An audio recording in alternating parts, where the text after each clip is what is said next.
Selamat datang dan selamat bergabung Bapak Rektor Universitas Muslim Nusantara Al-Wasliyah, Bapak Dr. KRT Hardi Mulyono Kasurbakti.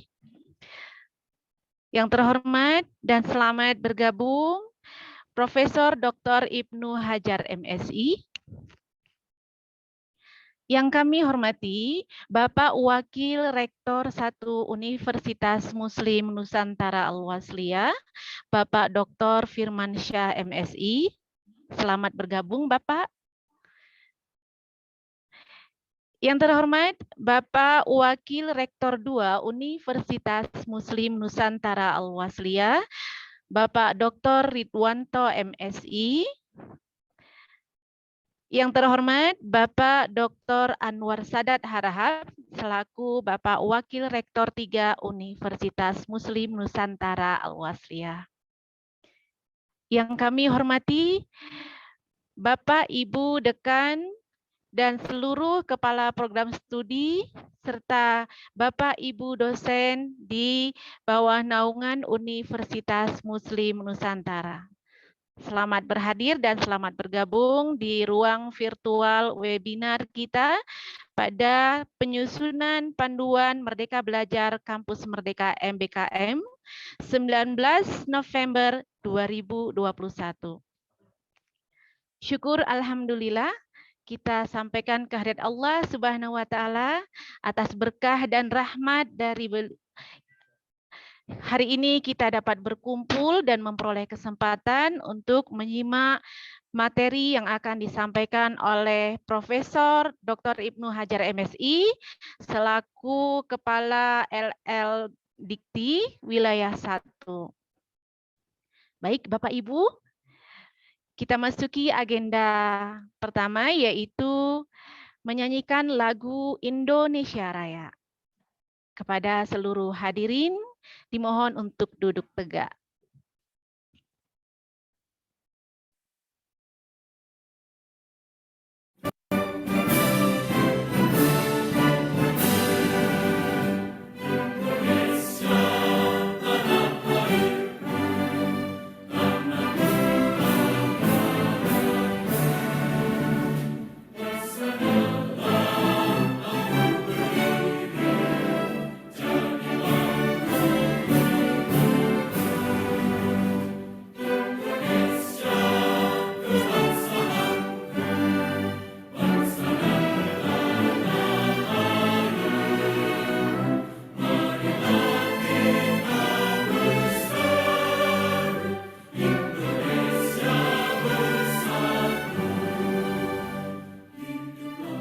Hiduplah tanahku, hiduplah negeriku, bangsaku, rakyatku semuanya.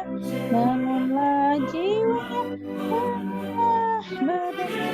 Indonesia Raya, Indonesia Raya, merdeka, tanahku, negeriku yang tercinta.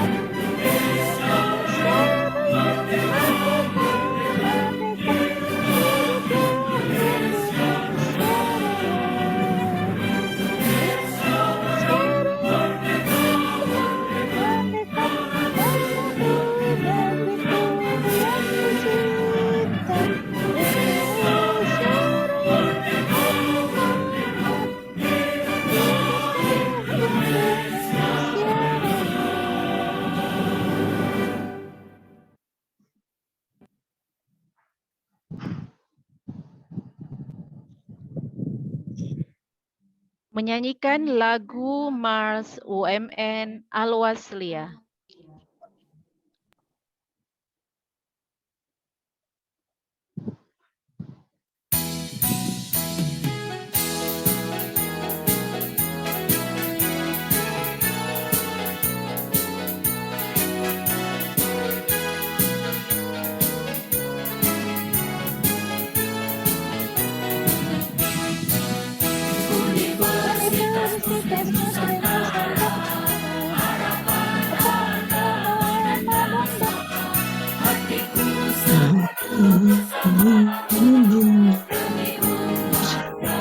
كل شيء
Hadirin dipersilahkan untuk duduk kembali.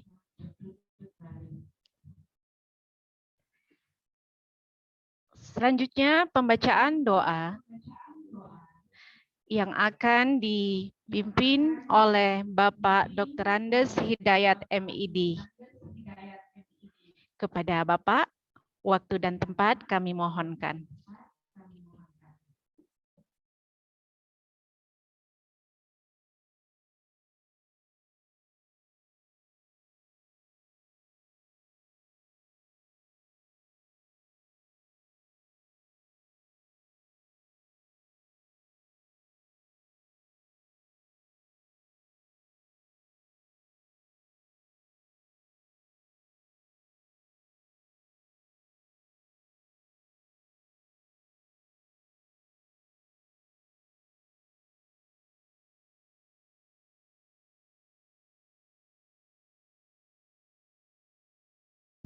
Wa ala alihi wa ashabihi ajma'in. Allahumma ya Allah, ampunkanlah dosa-dosa para pendiri Al-Wasliyah, para pemimpin Al-Wasliyah, para pemimpin di Universitas Muslim Nusantara Al-Wasliyah. Ya Allah, ya Rahman, ya Maha Pengasih lagi Maha Penyayang. Pada hari ini kami merealisasikan program kompetisi kampus merdeka, yaitu membangun institutional support system rencana pembelajaran semester yang mengadopsi MBKM. Untuk itu, berikanlah kekuatan kami untuk melaksanakannya. Jauhkanlah dari halangan-halangan. Ya Allah, ya Tuhan kami, berikanlah kekuatan kami untuk menyelesaikan luaran-luaran yang menjadi target daripada kegiatan ini.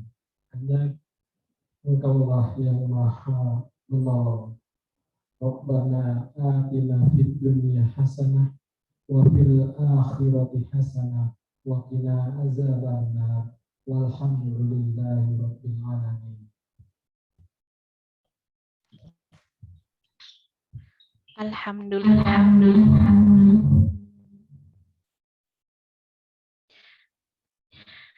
Terima kasih kepada Bapak Dr. Andes Hidayat MID yang telah membawakan doa. Semoga dengan telah termunajatnya doa, maka kegiatan kita pada hari ini akan berjalan lancar dan akan diberkahi oleh Allah Ta'ala. Amin. Amin, Allahumma amin ya rabbal amin. alamin. Bapak Ibu, agenda selanjutnya adalah laporan oleh Ketua Panitia yang dalam hal ini akan disampaikan oleh Bapak Dr. Abdul Mujib MP.Mat. Pada Bapak, waktu dan tempat kami persilahkan.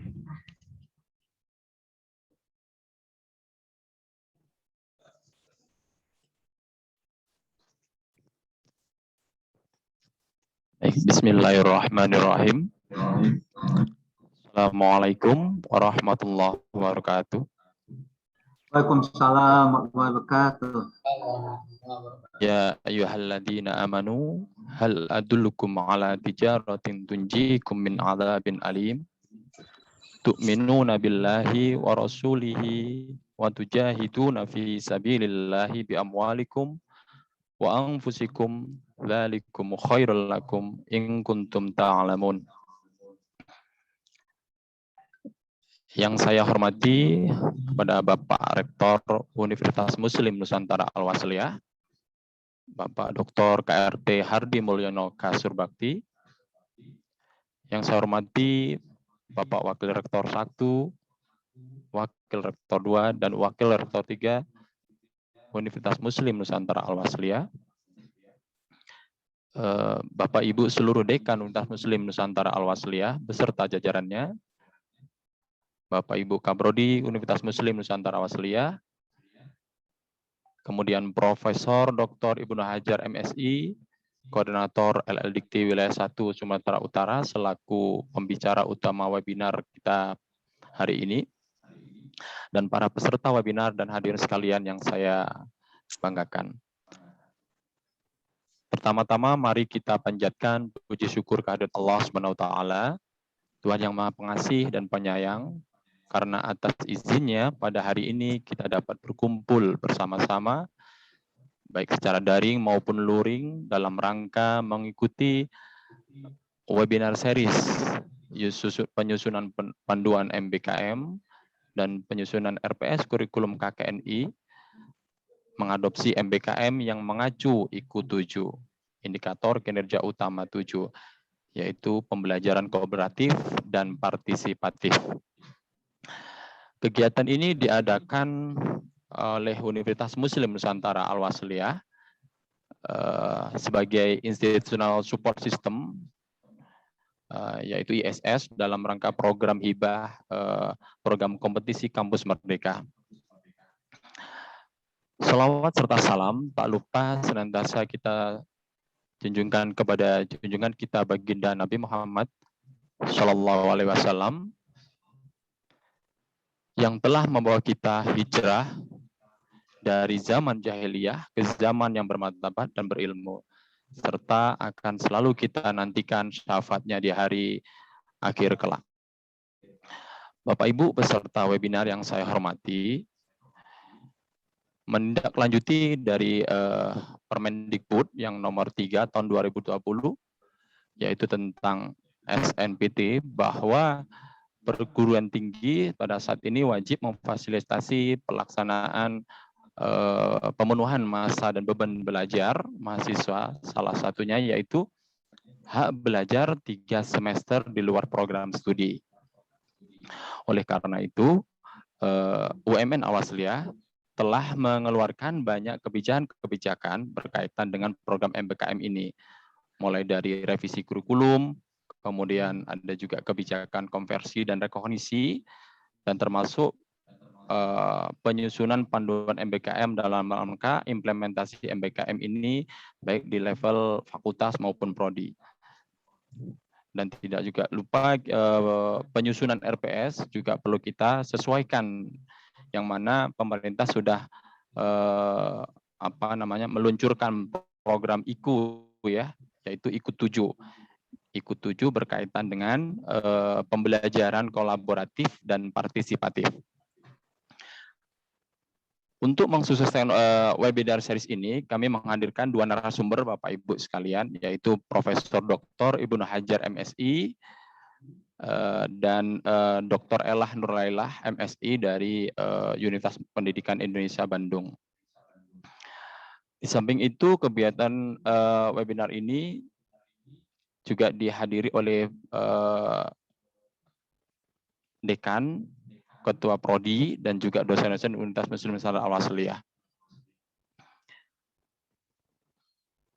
Webinar ini dapat terselenggara dengan baik berkat bantuan dari berbagai pihak. Untuk itu, pada kesempatan ini, kami mengucapkan terima kasih yang sebesar-besarnya kepada Rektor UMN Al-Wasliyah beserta jajarannya, serta pihak-pihak lain yang tidak dapat kami sebutkan satu persatu di sini. Kami menyadari bahwa penyelenggaraan webinar series ini masih banyak sekali kekurangan, baik dari segi penyajian acara, pelayanan administrasinya maupun fasilitas yang kami sediakan. Untuk itu kami mohon maaf yang sebesar-besarnya. Akhir kata, semoga semua peserta yang hadir mendapatkan manfaat yang besar dari kegiatan webinar ini.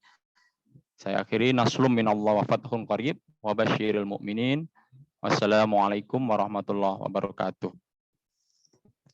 Waalaikumsalam warahmatullahi wabarakatuh. Terima kasih kepada Bapak Dr. Abdul Mujib M. Pamad selaku Ketua Pelaksana Kegiatan Webinar MBKM. Perlu kami informasikan kepada seluruh peserta webinar agar kiranya untuk sementara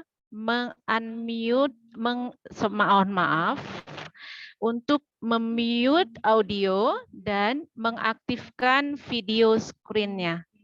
Sebelum Bapak Rektor menyampaikan kata sambutannya, kami mohonkan kepada seluruh peserta untuk mengaktifkan videonya. Terima kasih.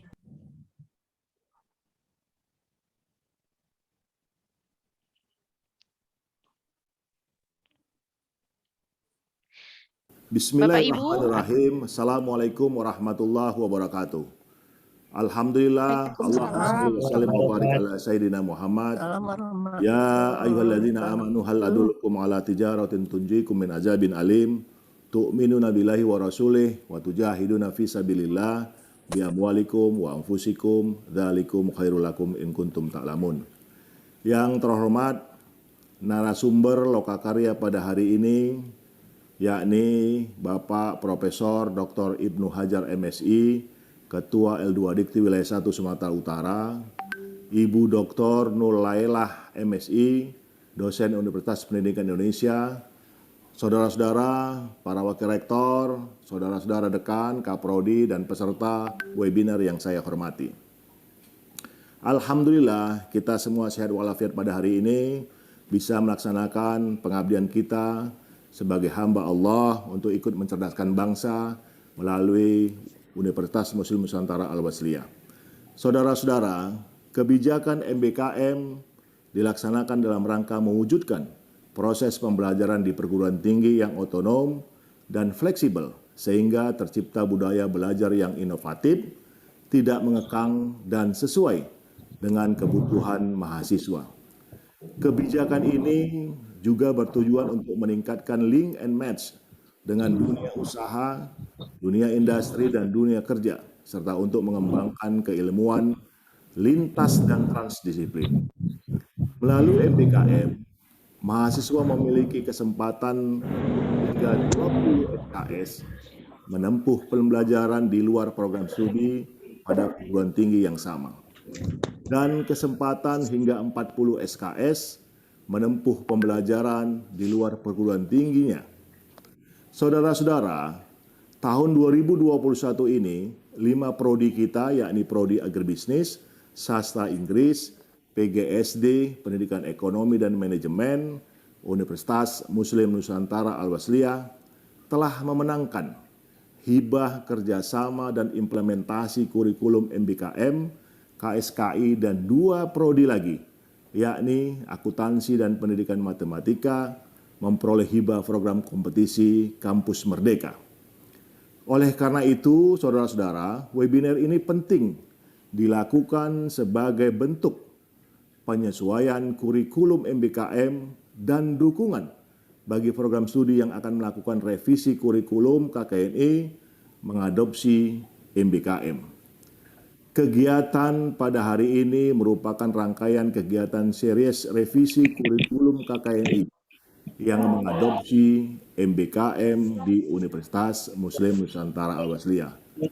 Sebelumnya, sudah pernah kita laksanakan workshop revisi kurikulum yang menghasilkan panduan penyusunan kurikulum dan kurikulum KKNI yang mengadopsi MBKM di level prodi.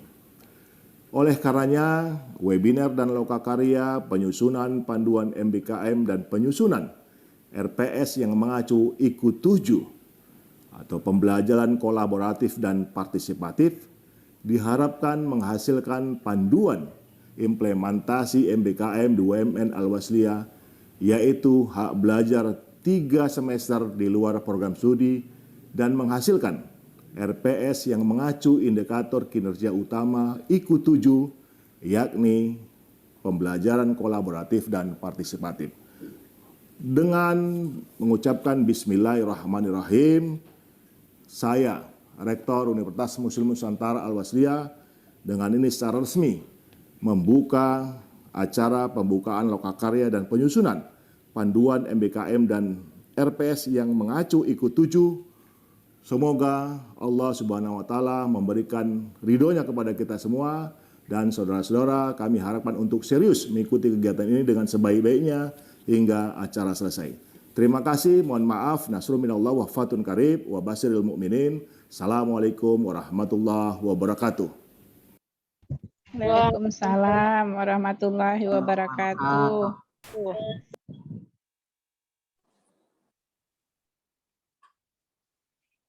Hadirin peserta webinar penyusunan panduan MBKM. Kita masuki ke agenda selanjutnya, yaitu kami mohonkan kepada Bapak Wakil Rektor 1,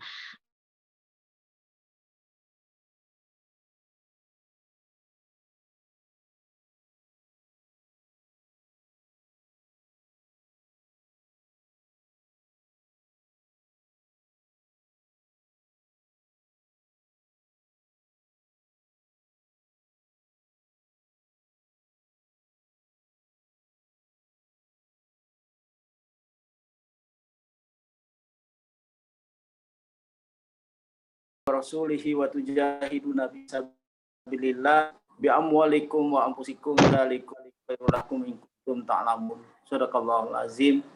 Puji syukur kehadirat Allah Subhanahu wa taala, kita masih diberikan kesempatan kita bersilaturahim pada sore hari ini. Salawat bering salam kita sampaikan kepada junjungan kita Nabi Muhammad sallallahu alaihi wasallam. Sapaatnya sangat kita harapkan di kelak kemudian hari. Yang sama kita muliakan narasumber kita pada sore hari ini, yaitu dari Kepala LLI Dikti Wilayah 1, Bapak Profesor Dr. Ibnu Hajar Damanik, kemudian dari UPI, lalu yang kita hormati dan kita sayangi Bapak Rektor Universitas Muslim Nusantara Al-Wasliyah, Bapak Wakil Rektor 2, Bapak Wakil Rektor 3 yang sudah bersama kita pada sore hari ini. Kemudian yang saya hormati Bapak-Bapak, Ibu-Ibu Dekan, Wakil Dekan, Program Studi, dan Bapak Ibu Panitia yang sudah mempersiapkan segala sesuatu pada persiapan kita pada sore hari ini sampai hari Minggu. Yang pertama tentu secara teknis saya mau sampaikan bahwa kegiatan kita ini mulai dari hari ini Jumat tanggal 18 dan nanti akan diakhiri di hari Minggu tanggal 20 November 2021 dengan 2 agenda yang akan kita laksanakan sesuai tadi arahan dan bimbingan Bapak Rektor. Yang pertama tentu kita menyempurnakan panduan MBKM yang sudah kita susun dan sudah beberapa kali kita laksanakan FGD di kampus kita, dan mudah-mudahan finalisasinya ini kita bisa laksanakan pada kegiatan kita hari ini sampai besok dan nanti di hari Minggu. Mudah-mudahan Bapak Ibu sekalian bisa berpartisipasi dan akan menghasilkan tentunya panduan kita yang memang bisa kita aplikasikan nantinya di masa-masa yang akan datang dalam rangka menjunjung tinggi dan mengimplementasikan Merdeka Belajar Kampus Merdeka. Kemudian yang kedua, sesuai dari arahan Bapak Rektor dan laporan Ketua Panitia tadi, bahwa kita juga akan menyusun RPS. Bapak Ibu sekalian, bahwa RPS kita sudah punya format selama ini dan Bapak Ibu sekalian sudah mengimplementasikan. Untuk itu kami dari bidang akademik sangat berterima kasih kepada Bapak Ibu dosen atas partisipasinya. Kemudian dengan keluarnya Permen nomor 3 2020 yaitu standar nasional pendidikan tinggi yang baru, maka kita akan menyesuaikan beberapa hal di sana sini, termasuk tadi kita akan untuk menyesuaikan ke IKU 7 sesuai yang disampaikan oleh Bapak Dr. Mujib tadi. Itu Bapak Ibu sekalian, kami dari akademik sekali lagi mohon bantuan Bapak Ibu sekalian untuk berpartisipasi aktif dalam kegiatan ini. Lalu kepada Bapak Profesor Dr. Ibnu Hajar Damanik, kami mohon juga arahan dan bimbingan Bapak Profesor untuk supaya kami tetap di dalam real aturan dalam rangka untuk implementasi Merdeka Belajar Kampus Merdeka. Saya kira itu saja yang perlu saya sampaikan. Marilah kita tetap bersemangat untuk bekerja, berbuat yang terbaik untuk Universitas Muslim Nusantara Al-Wasliyah. Nasrun minallah wa fatuhun qarib wa basyiril mu'minin. Wassalamualaikum warahmatullahi wabarakatuh. Waalaikumsalam warahmatullahi wabarakatuh. Terima kasih kepada Bapak Firmansyah MSI yang telah menyampaikan arahan dan bimbingan seputar pelaksanaan kegiatan kita dan beberapa pembekalan.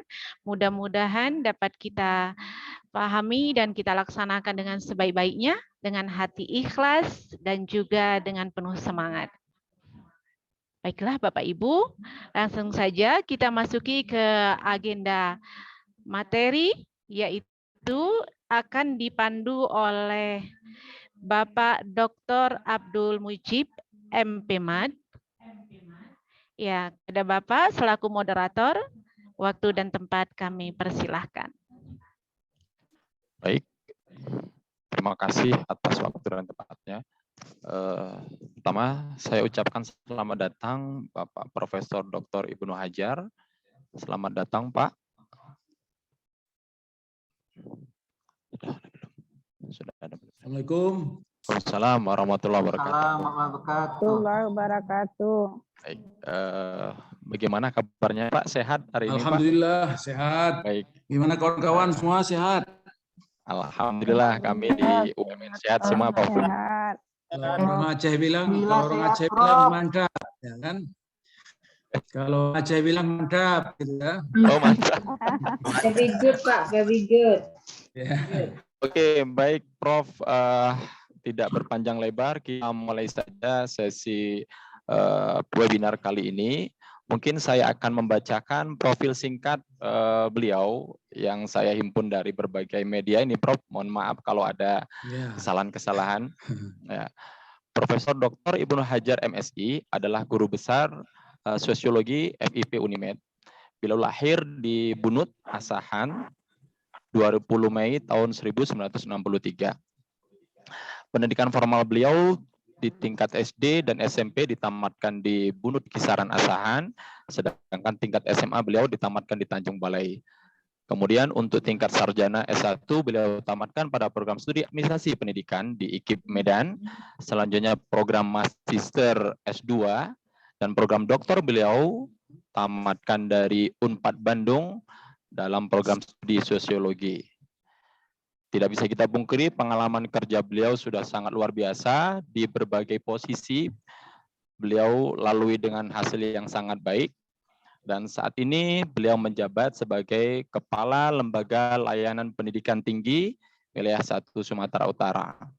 Mungkin itu yang bisa saya sampaikan, profil singkat beliau.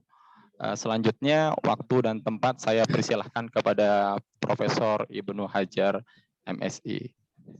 Baik. Silahkan Prof. Terima kasih Pak Mujib. Bismillahirrahmanirrahim. Assalamualaikum warahmatullahi wabarakatuh. Waalaikumsalam warahmatullahi wabarakatuh. Salam sejahtera untuk kita semua dan salam sehat. Ini salam yang terakhir ini khusus untuk memberikan apa namanya itu penghargaan pada si COVID. Tapi bukan ya, itu memang doa kita semua supaya program kita ini bisa berjalan. Program penyusunan kurikulum, ya, penyempurnaan pedoman perangkatnya, lalu nanti dijalankan implementasi, lalu nanti kita lihat hasilnya. Ya, syukur-syukur nanti insya Allah ini akan jadi juara, jadi contoh. Amin. Bapak Ibu yang saya hormati, seluruh keluarga besar Universitas Muslim Nusantara, tadi Pak Rektor mungkin sudah menyampaikan sambutannya, kemudian Ustadz Firmansyah, saya harus panggil pakai kol-kolah ini, Ustadz yang barusan memberi sambutan selaku Wakil Rektor 1, mungkin Wakil Rektor 2, 3 yang saya tidak kelihatan, ya ada dekan, tentu ada prodi, ada task force. Nah, ini biasanya task force ini yang digiling ini. Yang penting task force ini. Kalau mau acara kan senyum-senyum aja Pak Mujib kan nggak dikejar-kejar rektor, ya kan. Tapi saya kira saya apresiasi lah ya, saya sangat senang sekali hingga ketika disampaikan Pak tolong bergabung memberikan sambutan, insya Allah saya gabung, saya bilang, karena yang hal begini-begini memang penting ya, jadi menjadi tanggung jawab kita. Saya izin share screen ya untuk ya, silakan Prof, sudah sebagai co-host Prof. Oke, baik.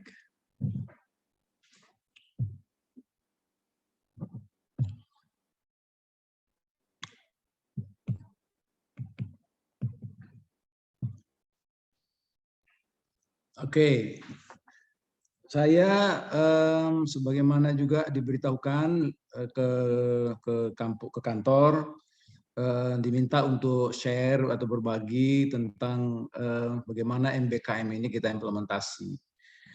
Tapi saya selalu mengaitkannya dengan how to create ya the perfect human resources, jadi menghasilkan sumber daya manusia yang unggul.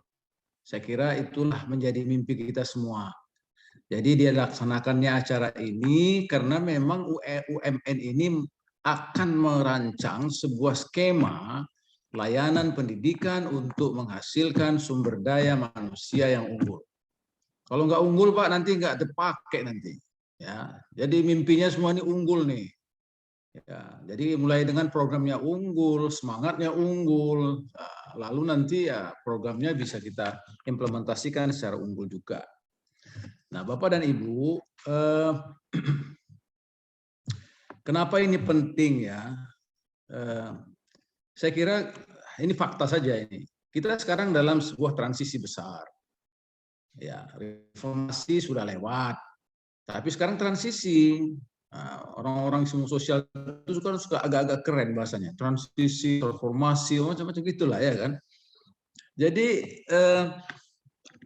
kita didekap oleh apa yang disebut dengan revolusi industri 4.0, bahkan di beberapa tempat sudah 5.0. Kita masih bicara teknologi yang bisa memudahkan, ya. Orang sudah memanusiakan teknologi, humanisasi teknologi, itu 5.0. Jepang sudah mikirkan robot untuk melayani pasien. Bahkan sudah jadi robotnya. Nah, ya. Kalau kita kan bagaimana manusia menggunakan perangkat cerdas, aplikasi, apapun namanya, untuk melakukan pelayanan bagi pasien. Gitu. Nah, jadi bedanya udah apa namanya itu, dia sudah melompat ke apa namanya, ke patron yang lain gitu. Kira-kira seperti itu.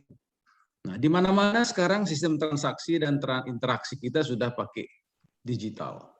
Ya, handphone itu seperti sudah istri kedua apa ketiga ya. Saya kira kalau dua handphonenya ada istri kedua, ada istri ketiga berarti. Assalamualaikum warahmatullahi wabarakatuh. Assalamualaikum warahmatullahi wabarakatuh. Sholat buka handphone, coba. Ya. Kamar mandi kalau bisa handphone itu digelamkan ke dalam air itu pakai handphone juga. Ya. Artinya udahlah, platform hidup ini menjadi terkonstruksi dengan yang namanya digital teknologi. Jadi sekarang ekosistem digital. Kita sudah dimudahkan dengan big data, artificial intelligence, clouding computing, Internet of Things. Istilah-istilah ini saya pun bingung, tapi ternyata saya pakai, ya kan?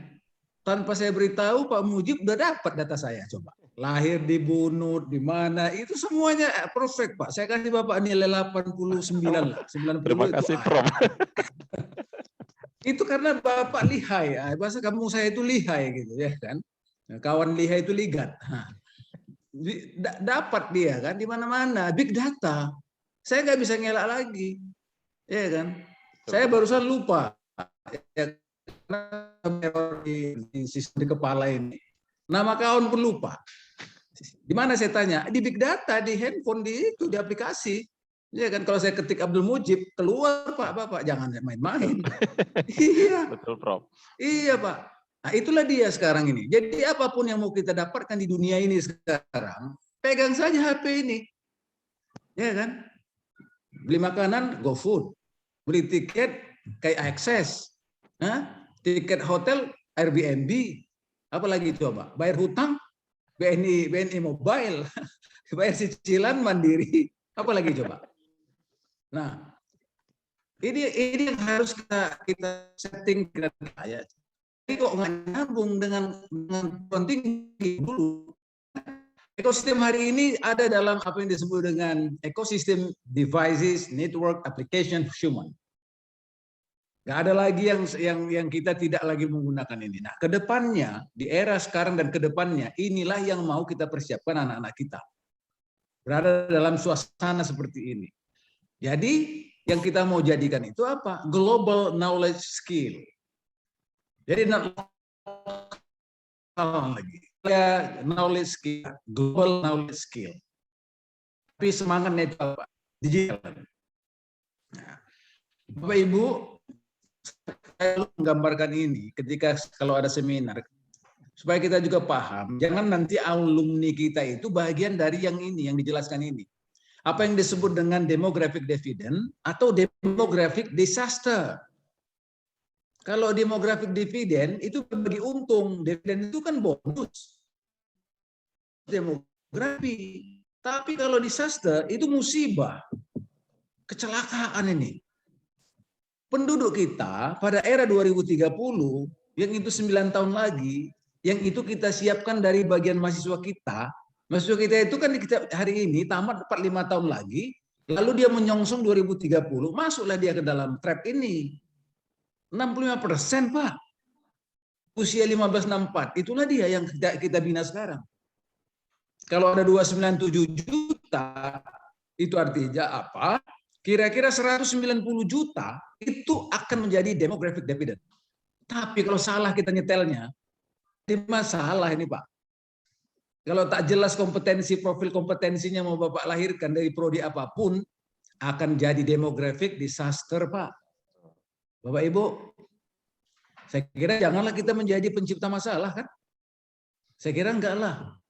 Tapi ini bisa menjadi persoalan. 2030 ada lapangan kerja, estimate ILO itu 130 juta. Pertanyaannya, apakah kita siapkan anak-anak kita? Lulusan kita bagian dari yang 113 itu? Atau jadi penonton dia? Sedihlah kita kalau dia jadi penonton. Ya kan? Yang kita inginkan dia jadi pemain, bukan jadi penonton. Bahasa lainnya, he should be to be the winner, not the loser, kan? Bukan jadi yang kalah dia, pecundang, tapi pemenang dia. Tak ada kata lain selain kompetensi. Nah, inilah dia urgensinya cerita kita dalam rangka workshop ini, Pak. Nah, tantangan kita ke depan seperti yang saya singgung di awal tadi, era kita sekarang sudah shifting and disruption. Bergeser dan berubah. Lah, kalau eranya sudah bergeser dan berubah, kurikulumnya nggak bergeser berubah, kacau, ketinggalan kereta, Pak. Hah? Penumpang udah mau jalan ke Kisaran, kereta masih di Pakam nih. Ketinggalan kereta namanya. Nah, itu yang kita mau upayakan, kita ubah. Ya kan? Termasuk dalam konteks kompetensi. Menyiapkan kompetensi, itu nanti berikutnya akan saya tunjukkan. Tidak lagi yang namanya mono atau tunggal. Kompetensi tunggal. Karena hari ini kita sudah tak bisa melepaskan diri dari yang saya sebutkan tadi itu. Jadi Bapak mau pergi Gojek, mau makan GoFood, pesan apa Traveloka, pesan hotel Airbnb, mau bayar ini itu link aja, tiket.com. Tidak ada lagi orang harus berinteraksi langsung, harus berhubungan secara fisikal, tak ada pakai kertas, tak ada pakai duit cash. Coba. Artinya apa? Wawasannya harus berubah dalam konteks yang saya katakan tadi, ekosistemnya itu dunia digital.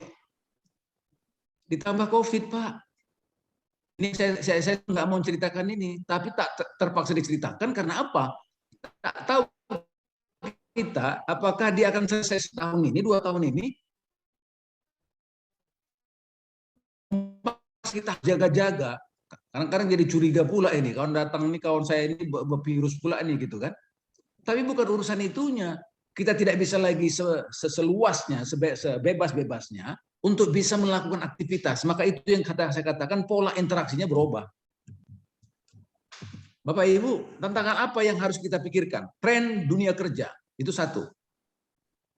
Nggak bisa tidak, mau kurikulum apapun, mau mata kompetensi apapun, maka yang harus kita bayangkan, kita potret itu adalah tren dunia kerja. Itu dia. Tak ada idealisme lagi nanti. Idealisme yang namanya kompetensi A, B, nggak ada. Yang kita pikirkan, dia profesional dan dia punya karakter. Itu. Karakter itu bukan perkara baik budi, bukan. Bukan sekedar baik buruk, Pak. Tapi dia punya daya tahan, punya kemampuan adaptif, punya kemampuan responsif, kepedulian, kecepatan. Wah, Bapak harus bayangkan yang namanya karakter itu bukan sekedar seperti yang di dalam buku PSBB dulu. Pendidikan budi pekerti, bukan. Bukan baik buruk, Pak. Bukan. Kalau bahasanya Likona itu, memang dia berhubungan dengan baik ya, hal yang baik. Knowing the good, feeling the good, acting the good. Without acting, no character. Jadi tak boleh lagi kita hanya berhenti di dia tahu bekerja, paham bekerja, tapi tidak bisa bekerja. Turunannya apa? Ada tuntutan untuk memberikan wawasan dia belajar di luar dalam masa 1, 2, 3 semester. Kan? Seperti itu jadinya. Kemudian yang berikutnya, dunia sekarang jangan pandangkan hanya dia dunia di Indonesia saja atau di Medan saja. Sekarang 2 pilihannya. Kita menerkam atau diterkam. Itu globalisasi. Negara sepakat untuk membuka, tapi kalau mobilitas manusia, mobilitas SDM, mobilitas ilmu pengetahuan teknologi, itu nggak bisa dicegah, Pak. Apa yang ingin saya sampaikan? Kita sudah melihat contoh, cuma kita hanya bilang begini, banyak kali yang bekerja di Arab itu ya, orang Indonesia. Banyak juga dari India, banyak juga dari Bangladesh, apalagi dari Filipina, dari Thailand, dari Malaysia, Cuma couplingnya beda-beda. Kalau kita banyak, nah udahlah, nggak usah kita bilang TKW. Tapi kalau orang India, orang Bangladesh di rumah sakit. Kalau orang Thailand, Filipina, sebagian itu jadi perawat, bidan. Kalau orang dari Korea itu akuntan. Bapak mimpi nggak lulusan akuntansi kita kerjanya nanti di Qatar Petroleum. Sekarang world dunia sekarang. Atau jangan nanti heran kalau satu ketika rektor atau menjadi dekan itu akan datang dari Filipina ke sini. Kenapa? Yang menjadi ukuran kompetensi dan kapasitas globalnya itu tadi. Ada 4 nanti. Kenapa kita tidak bisa memenangkan kompetisi di level menengah ke atas? Karena kita tidak menunaikan keterpenuhan syarat-syarat kompetensi yang saya sebut nanti. Ada 4. Berikutnya apa? Sosok lulusan kita adalah orang yang literate. Bidang ilmunya dia kuasai. Lulusan akuntan pasti menguasai akuntansi secara konseptual. Menguasai akuntan secara teknikal. Itu ada disebut dengan conceptual skill dan technical skill. Tapi apa yang saya sebutkan dengan literasi abad 21, baca tulis, numerik, sains, digital, budaya, financial, bila itu kita abai, siap-siap. Kita tidak akan jadi pemenang. Kita akan jadi pemenang. Walaupun dapat, bukan menengah ke atas, tapi menengah ke bawah. Makanya, untuk menginisiasi itu, ada pandangan kalau boleh, kita pun mulai membangun paradigma bukan lagi yang namanya job finding, tapi job creator atau entrepreneur. Sekarang situ banyak sudah bermunculan anak-anak muda gila. Kreativitas menjadi startup muda. Dengan berubahnya platform hidup kita, Pak, dengan teknologi ini, sekarang orang akan berpikir bagaimana mencari cara yang lebih cepat, lebih mudah, tapi lebih aman. Untuk apa saya pergi keluar kalau bisa diantarkan mie rebusnya oleh Gojek? Kan itu satu contoh. Itu yang dikejar oleh Mas Nadiem dengan CEO-nya sebagai bos Gojek. Sekarang kita tanya, kalau Bapak mau pergi ke apotek sekarang, Bapak pergi beli obat, mengeluarkan mobil, menghabiskan waktu, kena BBM, lalu Bapak tukar itu dengan angka untuk dibayarkan kepada yang namanya platform yang saya sebut tadi. Kebetulan ada Gojek. Kalau ada yang bisa saya pesan aplikasi untuk beli obat ke apotek, lalu obatnya datang ke rumah saya bayar harga obat tambah plus transaksi untuk kirim-mengirim, kita terhindar dari yang namanya abu, terhindar dari yang namanya macam-macam, tapi obat datang. Saya katakan, lulusan farmasi bisa nggak mikirkan aplikasi untuk kepentingan yang namanya transaksi obat, jual beli obat di apotek. Itu contoh saja, Pak. Karena sudah banyak yang kita sebutkan tadi itu. Apapun sekarang sudah mulai dirambah orang. Saya pernah hadir di wisuda AMIK Akademi Manajemen Informatika. Di situ mereka giring lulusannya mulai membuat yang namanya tugas akhir itu untuk berhubungan dengan kepentingan layanan manusia dalam konteks perusahaan, dalam konteks industri. Bahkan sudah ada yang membuat satu tulisan sensor untuk orang buta, misalnya. Dipasang di sepatu, ya kan, jalan aja, kalau ada nanti 1 meter 2 meter di depan benda dia bunyi, oh katanya belok kiri. Pasang lagi jalan dia, kalau ada air di luar sana, wow, katanya dia akan berhenti. Coba. Sama dengan Tesla, mobil pintar listrik. Nggak ada supirnya, Pak. Coba putuslah nanti yang namanya pelatihan SIM. Latihan SIM A 200.000, nggak perlu karena Tesla nggak pakai supir, kita bilang itu kan. Itu aplikasi Tesla. Bisa nggak anak-anak kita ini menjadi startup untuk merancang kepentingan-kepentingan transaksi antar manusia yang bermacam-macam ini? Kita tiba-tiba pakai Zoom. Siapa yang memikirkan itu, Pak? Sekarang saya tantang aja. Ada nggak adik-adik kita yang menggantikan Zoom modelnya supaya platformnya bisa 5.000 sekali berkumpul? Coba. Zoom kan terbatas 1.000. Basicnya itu sama. Di mana? Digital. Coba. Nah ini tantangan SDM. Jadi SDM yang tidak melihat satu arah saja, seperti kuda ditutup mata. Pakai kacamata kuda katanya ya kan, bukan kacamata Pak Mujib gitu.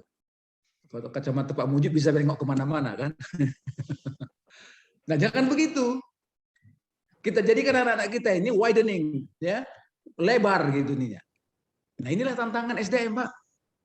Berikut. Makanya harus transformasi. Diskusi hari ini bagian dari transformasi UMN. Dia menjadi, jangan dipaksa dia duduk di kampus itu kuliah semester 1, 2, 3, 4, 5, 6, 7, 8, 9, 10, 11, 12, 13, 14. Di situ saja, Pak. Yang dilihatnya muka Pak Mujib aja gitu kan. Apa boleh buat sasaran tembak Pak Mujib aja nih. Kalau sasaran tembak Pak R1 nggak enak lah ya. Ya kan? Makanya Menteri bilang 3 semester keluarkan mereka. Itu yang dikatakan dengan fleksibel. Ekosistem baru Merdeka Belajar, yaitu dia. 1 semester minimal keluar prodi di dalam kampus. Semester kedua di luar prodi, di luar kampus. Di luar prodi itu bisa prodi yang sama, bisa prodi yang beda. Coba. Semester ketiga di luar prodi, di luar kampus, bukan belajar di kampus, tapi menggarap di antara 8. Magang, proyek, kewirausahaan. Ayo, coba tuh. Praktis jadi 60 SKS. Tapi minimal 1 semester, berarti 20 SKS. Sasarannya apa, Pak? Supaya meningkat kompetensinya. Dia nggak terkurung aja dari dosen ke dosen. Kalau dari TVRI dulu dari desa ke desa kan. Kalau di sini nggak dari dosen ke dosen, dari dosen ke dosen lagi kan. Ini coba dari dosen ke masalah. Nah, itu dia coba. Atau jangan ada dosen, dari masalah ke masalah. Nah, kalau begitu, maka dia akan terbentuk tidak hanya hard skill-nya, tapi soft skill-nya. Jadi jangan terlalu kaku nanti kalau seandainya nggak ada kuliah di kelas, nggak ada. Langsung kirim dia ke satu topik tempat tertentu untuk menyelesaikan satu paket. Karena di situ akan berkembang semua aspek yang ada di kepalanya, di dirinya itu. Dia mulai memahami, dia mencari opsi, dia mengenali, memetakan. Lengkaplah wawasan dia dan kemampuan dia. Wawasan ke depan itu apa yang disebut dengan transdisiplin. Bukan monolitik, bukan dual disiplin, bukan multidisiplin, tapi transdisiplin. Kalau bahasa manis ya, spesialisasi yang multi skill. Gimana itu, Pak? Itu yang kita ingin bangun dengan MBKM. Apalagi kompetensi pokoknya diintegrasi dengan sistem tekno digital. Semua prodi jangan menghindar lagi dengan yang namanya integrasi sistem tekno digital. Karena nggak bisa ngelak lagi. Ustadz pun sekarang, Pak, kalau sempat nggak pakai digital dia, membuat daftar dia ceramah, kecolongan dia. Kalau hanya dihafal di kepalanya ya kan. Bahkan sudah ada itu pemberitahuannya kan. Begitu ada telepon tutut, berarti ini di masjid sana, itu masjid sana. Nah, seperti itu dah dia. Tak bisa lagi pakai catatan di kertas. Mau berapa tebal rupanya buku notes itu untuk mencatat di mana dia keliling Medan ini untuk ngisi apa? Ya kan, akuntansi berurusan dengan digital, hitung menghitung, mana ada lagi pakai kalkulator oma-oma, tak ada lagi kan, pakai komputer minimal Excel, kan itu kan, soal Excel mana ada cerita kalau nggak dia pakai digital, oke? Nah ini yang kita harus gambarkan bahwa ke depan itu bidang ilmunya kuat, tapi ada kemampuan yang dilengkapi di abad 21. Nah, itu yang saya sebut tadi. Jadi ada core knowledge-nya ditambah 4C skill. Core knowledge itu apa? Conceptual and technical skill. 4C itu apa? Communication skill, collaboration skill, thinking and problem solving skill, and the last creativity and innovation skill. Saya tanya Bapak, ada nggak ini dalam mata kuliah? Ada. Ilmu komunikasi. Pengantar kan? Ilmu komunikasi. Coba. Padahal yang diminta itu keterampilan tingkat menengah dalam komunikasi. Melek informasi, peka lintas budaya. Kalau sudah dikatakan melek informasi, apapun yang berhubungan dengan informasi dia bisa. Jangan macam saya. Begitu pakai HP, salah semua. Mau ngirim, jadinya merekam, yang ngirim, mau kirim, salah kirim. Nah, coba.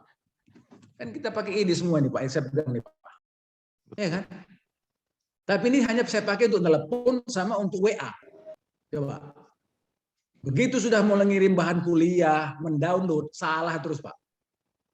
Berarti saya kan tulalit, harusnya saya belajar teknologi. Itu. Hukum, sarjana hukum. Kliennya dari mana? Jangan hanya urusan Medan. Jalan Stomo, Jalan Gurila, itulah kliennya. Padahal klien itu ada di Jepang. Coba. Ada di Korea. Karena masalah itu ada di mana-mana.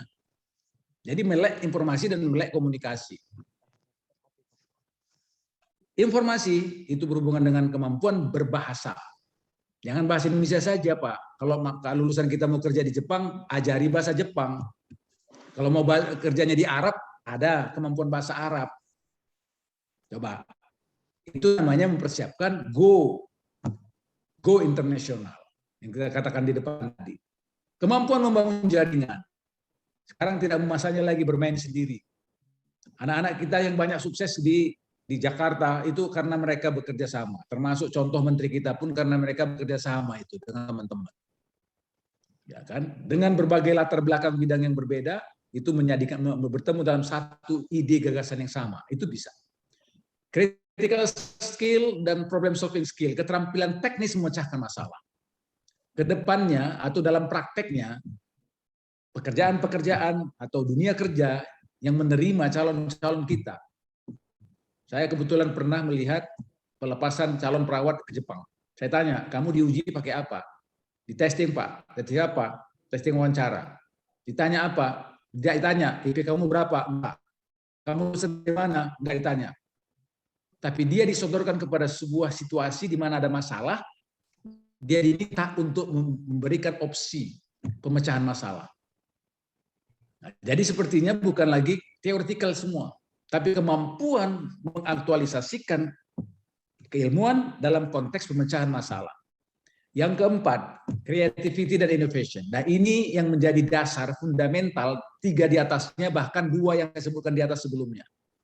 Orang-orang kreatif, orang-orang yang punya kemampuan inovasi. Jadi Bapak dan Ibu, silahkan berkutat dengan yang namanya kurikulum, tapi tolong pikirkan bahwa kurikulum kita harus bisa menjangkau unsur-unsur yang saya sebutkan ini minimal. Conceptual skill, technical skill, ditambah 4 communication skill, collaboration skill, problem solving, critical thinking skill, dan creativity dan innovation. Itu yang barangkali perlu untuk jadi pemikiran kita supaya kemasan kurikulum kita ini bisa memenuhi harapan para lulusan kita di era kini dan yang masa yang akan datang. Saya tidak lagi jelaskan ini 21st century model pendidikan karena tadi sudah disinggung sebelumnya. Ya. Nah, sekarang MBKM sedikit. MBKM adalah paradigma baru kita anggap. Tapi intinya apa? Kampusnya otonom. Silahkan UMN merancang sendiri sesuai dengan potensinya. Otonom. Kurikulumnya itu fleksibel, tapi inovatif. Nah, kalau begitu maka Kampus Merdeka itu adalah proses transformasi kampus yang menjadi lebih otonom, fleksibel, inovatif. Ada kultur belajar yang otonom.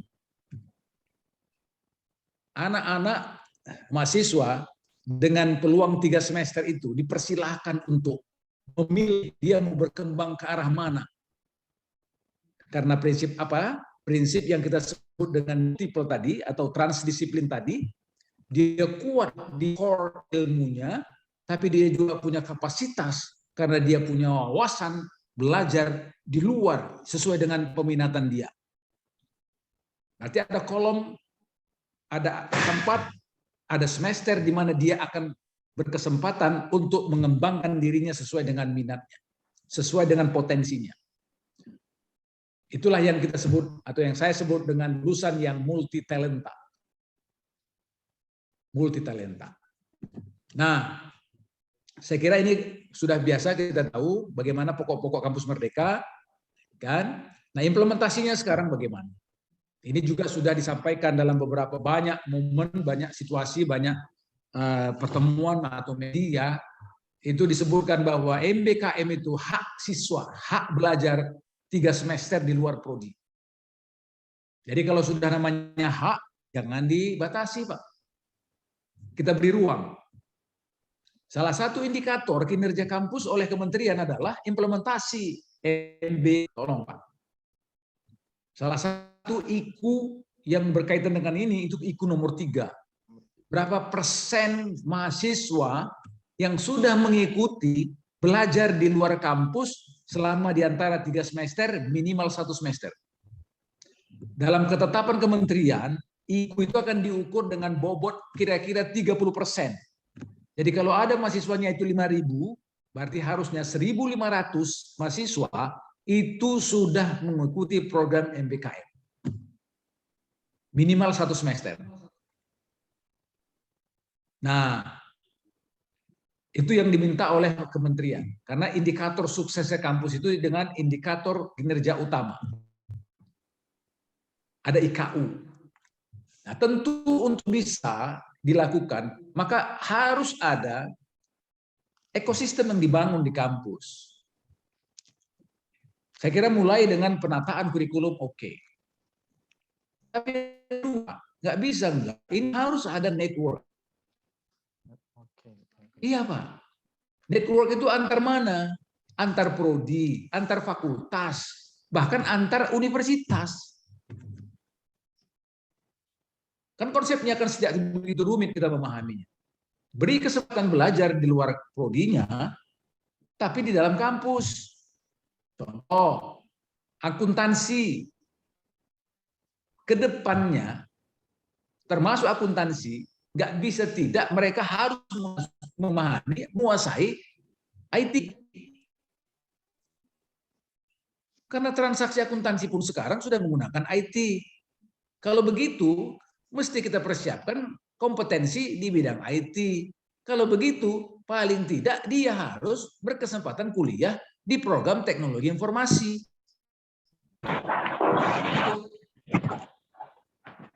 Nah, masalahnya sekarang, Pak, kami nggak ada, Pak, prodi TI di tempat kami. Nah, itulah dia, rancang dia untuk berkesempatan kuliah ke luar kampus yang punya prodi teknologi informasi.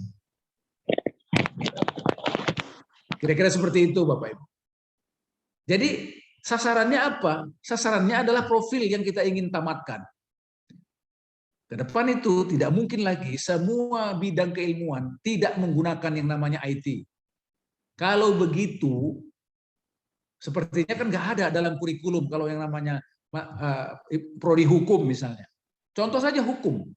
Tidak mungkin lagi hukum tidak bisa dia memanfaatkan teknologi informasi. Ngirim pembelaan, ngirim berkas, ngirim segala macam. Sekarang sudah pakai email, sudah pakai digital. Coba. Nah, kalau itu tidak kita siapkan, bagaimana dia punya kemampuan ke depan untuk responsif terhadap tuntutan lawyer atau penasihat hukum yang dia punya kemampuan untuk pemanfaatan teknologi informasi.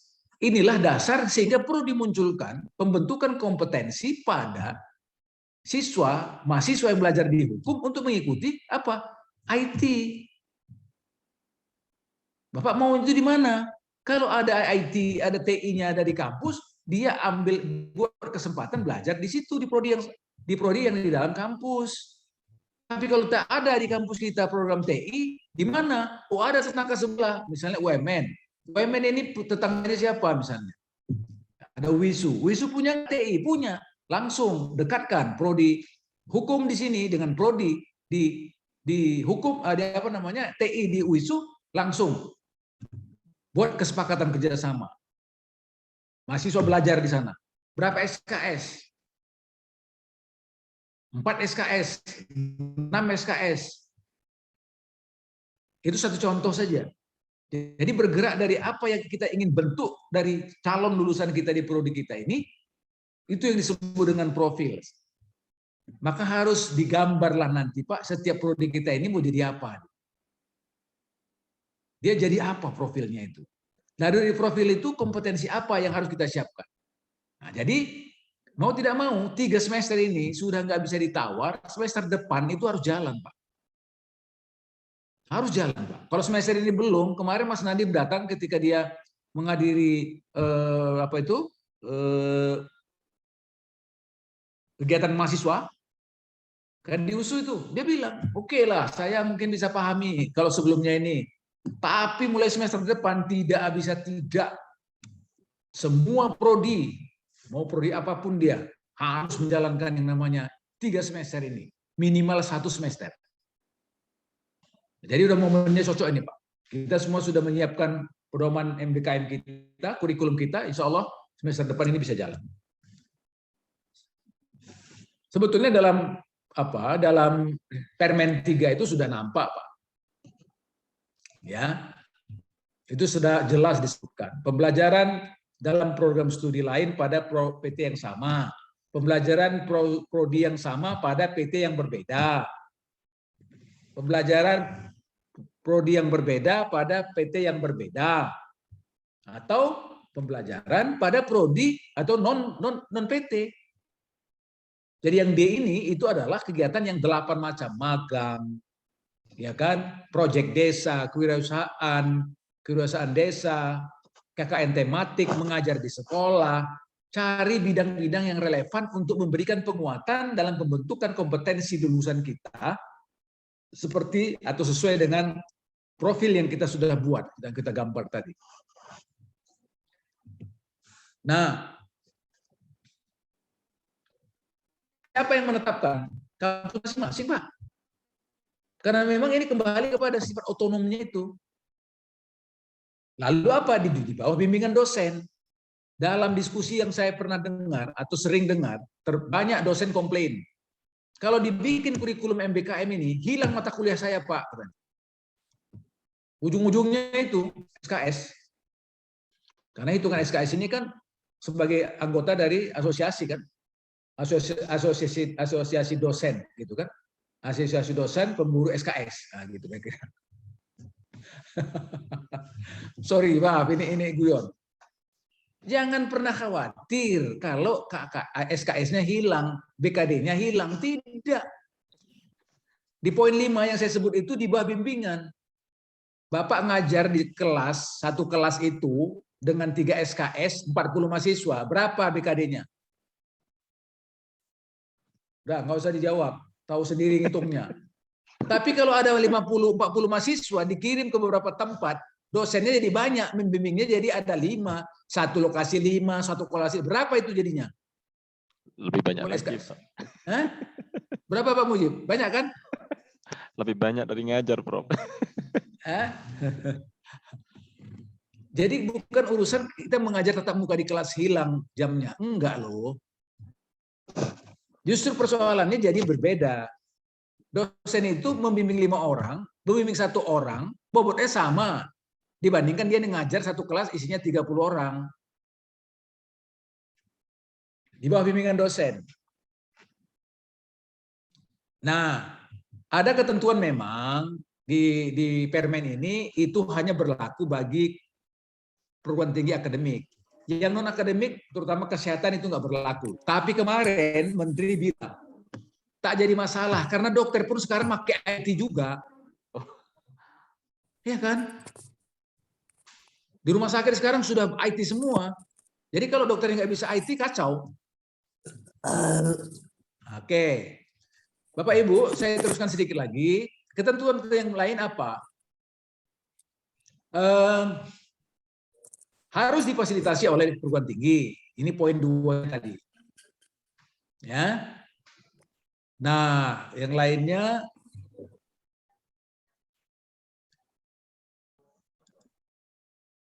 semester atau 11 semester pembelajaran dalam prodi. Nah, coba nih.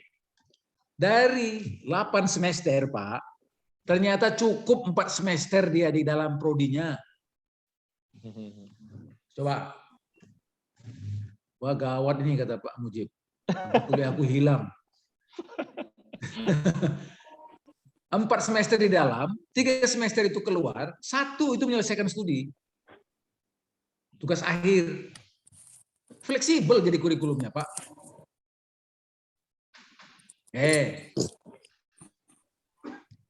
Jadi di antara 3 tadi, 1 itu yang mesti di dalam, 2 itu silahkan di luar.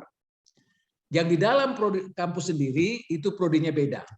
Tinggal Bapak nanti pikirkan supaya jangan ini prodi apa yang bisa kita paskan, kita cocokkan agar semua bidang atau prodi yang ada itu masuk ke dalam lintas prodi yang ada di dalam kampus. Yang kedua, tolong dipikirkan prodi mana nanti yang kita akan kerjasama di luar kampus kita, ya.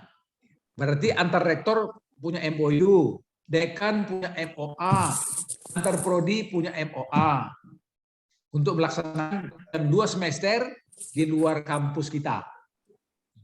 Jadi 3, saya ulangi, 1 itu di dalam kampus sendiri dengan prodi yang berbeda gitu. Lalu yang 2 itu di luar prodi, di luar kampus.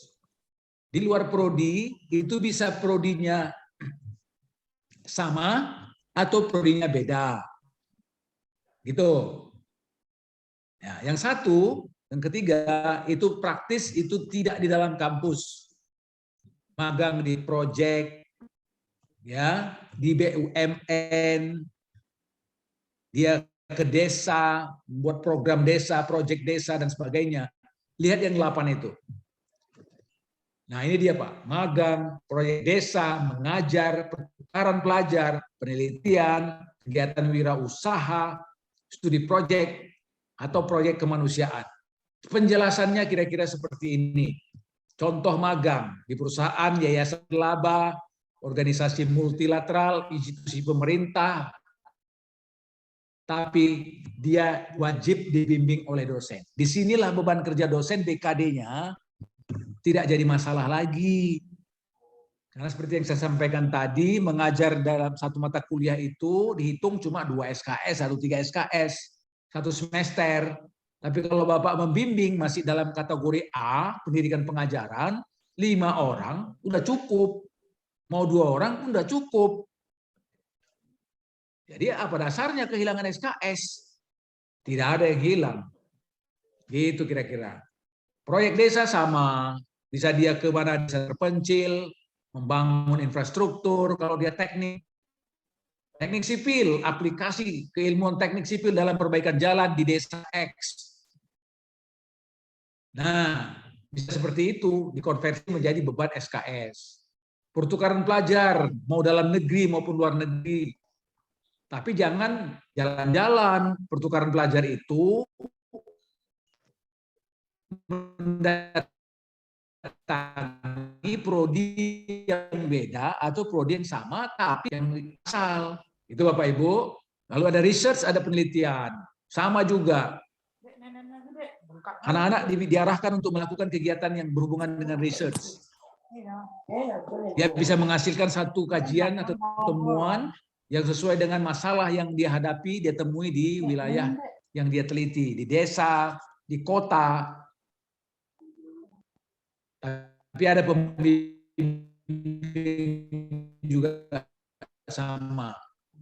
Dan seterusnya ini Bapak Ibu. Ya, saya kira ada penjelasan tentang di semester ketiga yang itu di luar kampus. 2 semester itu di dalam kampus, 1 semester itu di luar kampus. 2 semester itu 1 semester yang pertama penuh di dalam kampus tapi di luar prodi. Semester kedua di luar kampus, di luar prodi, di luar kampus, tapi bisa di prodi yang beda atau prodi yang sama. Nah, dalam kaitan ini, maka yang ketiga itu kerja atau aktivitas yang 8 tadi. Ini dia. Tinggal bisa dipilih sesuai dengan prodi yang dijalankan. Semua terpulang kepada potensi, kondisi, keadaan prodi, fakultas, maupun universitas. Nah, dalam kaitan ini maka yang penting perhatikan apa? Kebijakan perguruan tinggi. Saya kira perlu, kalau kampus UMN sudah membuat kebijakan tentang MBKM, inilah dia, ini turunan dari Permendikbud 3 2020, buat pedoman akademik, ini dia, kita kerjakan yang nomor 2, lalu bikin MOU. Jangan jauh-jauh mimpinya, cari aja yang dekat-dekat sini dulu, mitra-mitra kita yang sama, yang punya prodi berbeda, tapi relevan dengan kebutuhan prodi yang kita akan kirimkan. Ada UMA, ada Pancabudi, WISU, ada Universitas Prima, ada Universitas Nomensen, ada Universitas San Thomas, ada universitas macam-macam, Pak. Dan itu nanti ada kesepakatan yang bisa dibuatkan menjadi sebuah kemitraan. Nah, ini langkah-langkah lanjutannya yang perlu disiapkan, Pak. Supaya jangan terhenti nanti kita sudah ada pedomannya, lalu mau diapain. Nah, ini dia saya kira yang perlu dilanjut. Nah, fakultas jurusan, siapkan daftar mata kuliah.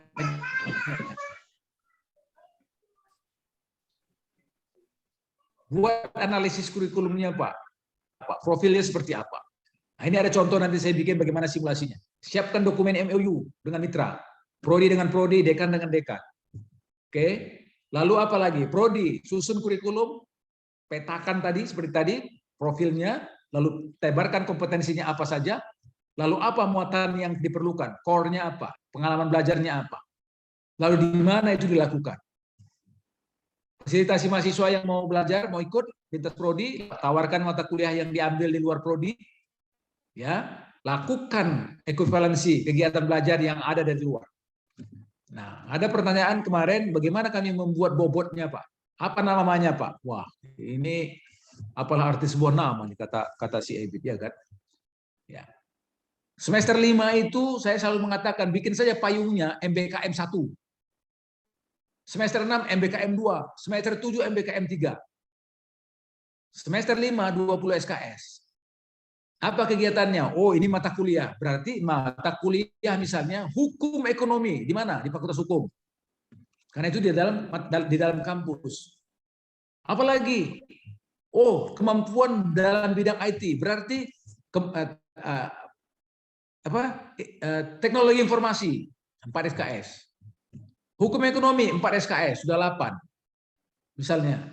Apalagi misalnya? Bahasa Inggris ekonomi 4 SKS. Sudah 12. Coba. Nggak ada satupun yang itu nyinggung dari core yang saya sebut tadi. Semuanya untuk melengkapi kemampuan komunikasi, kemampuan digital, kemampuan budaya. Itu dia, coba. Apalagi yang diperlukan? Makanya Bapak dan Ibu, ke depan itu tidak mungkin orang hanya berdiri dengan satu bidang kemampuan yang didapatkan dari prodinya saja. Tidak mungkin lagi, Pak. Yang paling jelas itu apa? Informasi teknologi. Itu pasti, dan itu masukkan itu menjadi satu yang harus disiapkan. Kedua, bahasa. Ketiga, hukum, aturan, perundang-undangan. Baru apa yang berikutnya? Budaya barangkali.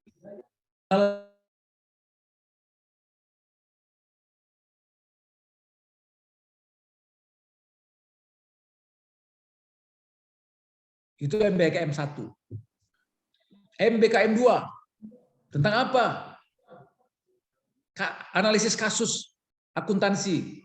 Di mana? Di perusahaan, berarti magang. Atau dia belajar di prodi akuntansi di luar kampusnya. Penguatan bidang keilmuannya, tapi diambil di luar kampus, di luar prodinya. Itu di MBKM 2. Ada berapa di situ? Ada 6 atau ada 5 lagi. Course-nya, unit course-nya ada 6. Bobot berapa? 20 SKS. Yang ketiga, MBKM 3 di semester 7. Apa namanya? Magang. Sudah, magang saja. Berapa SKS? 20 SKS. Tapi tolong dihitung. Bagaimana menghitung konversi 20 SKS dalam bentuk kegiatan di masyarakat? Bagaimana menghitung konversi 20 SKS dalam bentuk kegiatan magang di perusahaan? Bagaimana menghitung konversi 20 SKS dalam bentuk kewirausahaan tematik? Bagaimana menghitung konversi 20 SKS dalam bentuk KKN tematik? Bagaimana menghitung konversi 20 SKS dalam bentuk mengajar di sekolah? Apa saja aktivitas yang perlu dituangkan dalam periode dia melakukan magang, dalam melakukan proyek desa, dalam melakukan program kewirausahaan yang teruraikan bisa dapat angka konversinya sekian ratus jam atau sekian ribu jam setara dengan 20 SKS. Bapak bisa menghitungnya nanti Pak, karena satu SKS itu rumusnya 100 tatap muka, 100 menit, 200 menit itu terstruktur, 400 menit itu di luar. Baca Permendikbud nomor berapa saya nggak hafal. Kalau 20 SKS dia, maka 20 kali, kalau di luar 20 kali 400. Selama 16 kali pertemuan. Selama 1 semester. Dapat total jamnya, Bapak hitung curahan waktunya mulai dari jam 8 pagi sampai jam 4 sore total. Tinggal menghitung totalnya. Berapa hari, berapa bulan dia harus di sana. Ketemu Pak. Ketemu. Jadi saya kira Bapak dan Ibu, itu kerja prodi agak banyak. Ya, agak banyak. Ya nggak apa-apa. Ya namanya prodi kan. Namanya juga prodi. Lalu mahasiswa buat perencanaan bersama dosen, buat daftar mata kegiatan yang mau diambil di luar prodi, buat syaratnya dan seterusnya. Nah, mitra, ini saya sebut tadi, buat MOU Pak. Kalau perlu terlibat nanti LDT siap menjadi saksi sejarah. Nah, kita akan tanda tangani bersama. MOU prodi ini dengan prodi ini diketahui dekan, rektor, diketahui LDT. MOU-nya ini bisa Bapak pakai untuk kepentingan akreditasi. Ada gunanya tuh. Ya. Lalu ya buat dokumen kerjasama itu, buat apa namanya? Seperti ini pedomannya. Ya, pedoman bersama. Nah, ini saya kira yang perlu ditindaklanjuti dengan kegiatan-kegiatan kemitraan yang kita bangun bersama dengan teman-teman mitra. Bapak Ibu memberikan tes itu seperti apa kita menghitungnya. Ini hanya opsi saja Pak. Pikiran saya seperti inilah. Ya kan? Ya kalau dia magang, dia harus ada dalam bagian tim, terlibat aktif. Nah, lalu dia melakukan program sebagaimana yang dituntut dalam performa atau profil yang tadi kompetensi berapa bulan. 2 bulan itu setara dengan berapa SKS. Hitung dia Pak. Ya, lalu ada laporan, ada presentase, ada diskusi. Enggak hanya diam-diam saja dikirim pulang-pulang tiba-tiba bawa laporan 20 SKS. Enggak. Ya, kalau dia magang ada perencanaan, ada pelaksanaan, ada evaluasi. Nah, begitu juga dengan mengajar. Berapa jam, berapa mata pelajaran, berapa pokok bahasan, apa yang dibangun, kompetensi yang dibentuk, keterampilan apa yang harus diperkuat, yang dicapai di mahasiswa, di siswanya, dan seterusnya. Nah, saya kira ini yang bisa saya sampaikan, Pak. Kalau kurikulum, ya saya kira prinsipnya ini general, profilnya jelas, kompetensinya holistik, kolaboratif, multi pengalaman. Oke. Ada keterkaitan satu kemampuan dengan berikut, self-regulated learning, kemandirian belajar, orientasi di 4 kemampuan abad 21 tadi. Nah, seperti ini kira-kira Pak memetakannya. Bagaimana mensimulasi pengembangan kurikulum. Dari mulai profil, kompetensi, lalu ada muatan kurikulum, kompetensi itu CPL-nya, capaian pembelajaran, muatan kurikulumnya, muatan kegiatannya, lalu apa bobotnya, berapa bobotnya. Saya contohkan teknik sipil. Pasti tergambar dalam kepala saya, ini di kepala saya nih Pak, bukan di kita. Dia akan jadi PNS katanya. Udah, pasti itu. Oh, dia jadi perencana di bangunan sana itu, di proyek. Pasti dia akan menjadi konsultan. Pasti dia juga akan jadi kontraktor. Nah, dia akan jadi tenaga ahli di BUMN. Di mana lagi? Di industri. Dia wirausaha. Coba bikin tambah satu lagi di bawah. Jadi kalau saya tambah di bawah ini, jadi menjadi wirausaha, kenapa tidak? Saya tidak mau jadi pegawai Pak, saya mau bikin bisnis sendiri. Bisnis apa itu? Pengelasan. Loh, kenapa enggak? Pengecoran, kenapa enggak? Nah, supaya dia bisa mampu menjadi itu yang saya sebut tadi, menjadi PNS, konsultan pun. Apa kompetensinya yang harus kita gambarkan? Yang saya sebut, yang tadi itu saya pikirkan menjadi kompetensi membuat perencanaan. Kenapa perencanaan program? Konsultan nggak bisa buat perencanaan, kacau lah. Nyambung kan? Kompetensi supervisi, evaluasi proyek, kompetensi membuat konstruksi, kompetensi IT, kompetensi bahasa. Karena saya berharap nanti lulusan yang saya didik ini itu kerjanya di Jepang, bukan di sini. Maka dia harus punya kemampuan bahasa Jepang. Oh, nggak ada Pak prodi bahasa Jepang. Oh iya udah, cari prodi yang punya bahasa Jepang di luar. Kalau dia kuliah, oh nggak ada Pak. Oh kalau gitu magang dia di konsulat Jepang. Kena juga kan? Berarti dia opsi yang ketiga, magang. Oh enggak Pak, dia pertukaran pelajar, saya kirim nanti ke Kyoto University. Mantap. Coba, pertukaran pelajar untuk memperkuat apa? Oh, memperkuat IT, memperkuat bahasa, memperkuat perencanaan. Belajar di Jepang sana. Dapat. Jadi bahasa dapat, IT dapat, kemampuan perencanaan program dapat di sana. Berapa orang ke sana Pak? 2 orang aja. Ya nggak apa-apa, yang 40 lagi, yang 38 lagi, ya di sini aja. Ya, masalahnya kemampuan kita Pak hanya 2. Kecuali mahasiswanya yang mampu Pak, berangkat sendiri, kita fasilitasi. Oh ada Pak sekarang program yang melalui Zoom, menjadi online, belajar online dengan Kyoto University. Ikutkan itu, ikut. Sama juga. Muatannya apa? Magang. Berarti dia konsultan, di konsultan Jepang. Di mana? Dia belajar kuliah dia di antar prodi sana. Atau proyek dan seterusnya. Bobotnya konversi SKS-nya hitung sebagaimana yang kita sebutkan tadi sesuai dengan SNDikti.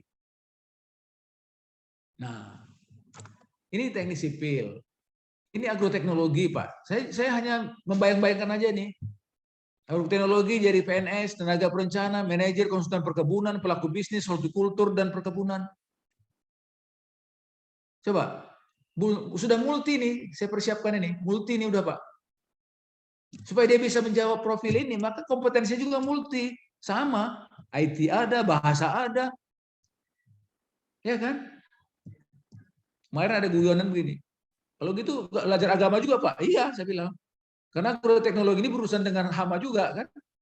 Jadi maksudnya apa Pak? Ya syukur-syukur dia belajar di apa aja di UIN, banyak doa-doa yang dihafalnya, yang dikuasainya termasuk doa mengusir hama, saya bilang.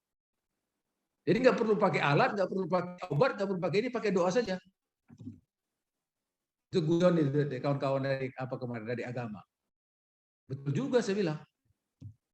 Nah kira-kira seperti itulah. Agroteknologi, teknik sipil, dan seterusnya. Nah ini indikator yang saya sebut tadi, indikator kinerja kita ada di nomor 3. Nanti kalau Bapak ditanya, Dirjen nanti, apakah UMN sudah? Sudah Pak, saya bilang. Apa buktinya? Sudah ada Pak workshop. Ada buktinya? Ada dokumennya Pak. Sudah dilaksanakan? Belum. Nah, itu udah bagus juga. Insya Allah semester depan dijalankan. Gitu kan. Ini Pak nomor 3 ini Pak, Kampus Merdeka. 20 SKS kegiatan luar kampus meraih prestasi tingkat nasional minimal. Paling tidak. Nomor A-nya saja sudah oke lah. Ini ya, jadi ini diskusi hari ini memang urgen penting. Pentingnya kenapa? Menjawab indikator IQ. Jadi Bapak dosen, prodi, pimpinan, mikirnya jangan hanya urusan mata kuliah, berapa SKS saya, enggak. Ini nomor 3 ini bukan kita, Pak. Saya pening juga saya, Pak, kalau nggak ada kawan-kawan yang mau. Betul, Prof. Ya kan? Mudah-mudahan pening saya sekarang udah berbagi nih. Iya. Baik, saya kira itulah dari saya. Ya, nah, kalau ada yang mau didiskusikan, tapi intinya itu Pak, 3 semester, dia fleksibel, otonom, inovatif, oke. Kita mengemas profil, lalu nanti kompetensinya apa, muatannya apa, pengalaman belajarnya seperti apa, oke. Kita berharap bahwa kita tidak hanya menyiapkan anak kita di tingkat sekarang ini, lokal ini saja, tapi untuk 5, 6, 7 tahun, 10 yang akan datang. Ya, skalanya bukan hanya di sini, di Medan, di Indonesia, tapi ya global lah. Ada satu kampus yang mengirimkan tenaga kerja, lulusan dia Pak, perawat. Ya. Cuma kemampuannya bahasa Jepang aja Pak. Itu pun bukan pakai bahasa kanji. Kalau pakai kanji itu kan lengket ya Pak. Ini enggak. Berselemak juga, tapi udah lumayan, bisa. Berapa Pak dia dapat gaji Pak? Begitu dia dikontrak. Gaji pertamanya 18 juta, Pak. Tahun kedua 20 juta. Coba. Gaji dosen di sini, saya nggak enak juga. Saya profesor udah sekian tahun, gajinya nggak nyampe segitu. Ada orang yang baru tamat S1, langsung ke Jepang. Coba, saya nggak ngebayang lah itu ya. Kalau anak-anak kita itu mahir berbahasa Jepang, katanya gajinya bukan lagi segitu, Pak. Karena setiap tahun naik katanya. Apalagi kalau sudah certified. Tapi yang pertama mereka ukur itu kemampuan berkomunikasinya. Bisa nulis kanji, naik lagi gajinya. Coba. Kalau sudah sertifikasi, itu naiknya bukan 10-20%. Naiknya hampir 70%, 60%. Jadi kalau gajinya 20 juta itu, maka setelah dia certified itu bisa terima 30-35. Pantas dia bisa kirim ke ayah omaknya itu 8 juta per bulan. Ya kan? Jadi kalau memimpinya itu jangan nanggung lah. Ya. Jangan ketemu aktor-aktor Medan. Ketemulah aktor Hollywood gitu ya kan. Supaya apa? Supaya enak gitu tidurnya kan. Jadi gitu juga anak-anak kita ini kita luluskan bukan hanya kerjanya untuk skop di sini lah. Gitu. Ya, bisa bekerja di Arab, di bahasa Arab. Coba. Atau minimal yang bahasa universal itu bahasa Inggris lah. Ya. Nah, saya kira itu Pak, apa yang bisa saya sharing, saya bagi.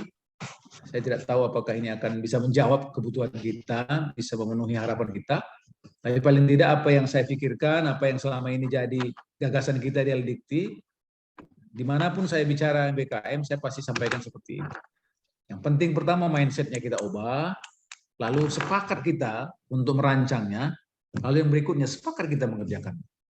Di luar itu serahkan sama Yang Maha Kuasa. Hanya doalah yang bisa membuatnya menjadi seperti apa. Itu saja, mohon maaf. Saya kembalikan ke Pak Mujib. Mudah-mudahan bisa dipahami. Ya, kalau ada yang perlu kita diskusi, ya jangan lama-lama, jangan panjang-panjang, sedikit-sedikit aja. Baik, Prof. Terima kasih banyak, Prof. Wabarakatuh. Waalaikumsalam warahmatullahi wabarakatuh. Luar biasa, Prof. Mungkin singkat, mungkin saya simpulkan penyajian beliau berkaitan dengan SDM unggul yang dibutuhkan di revolusi industri 4.0 bahkan 5.0 gitu ya. Kemudian salah satunya program MBKM ini adalah menuju ke revolusi industri 4.0 itu kan itu dia.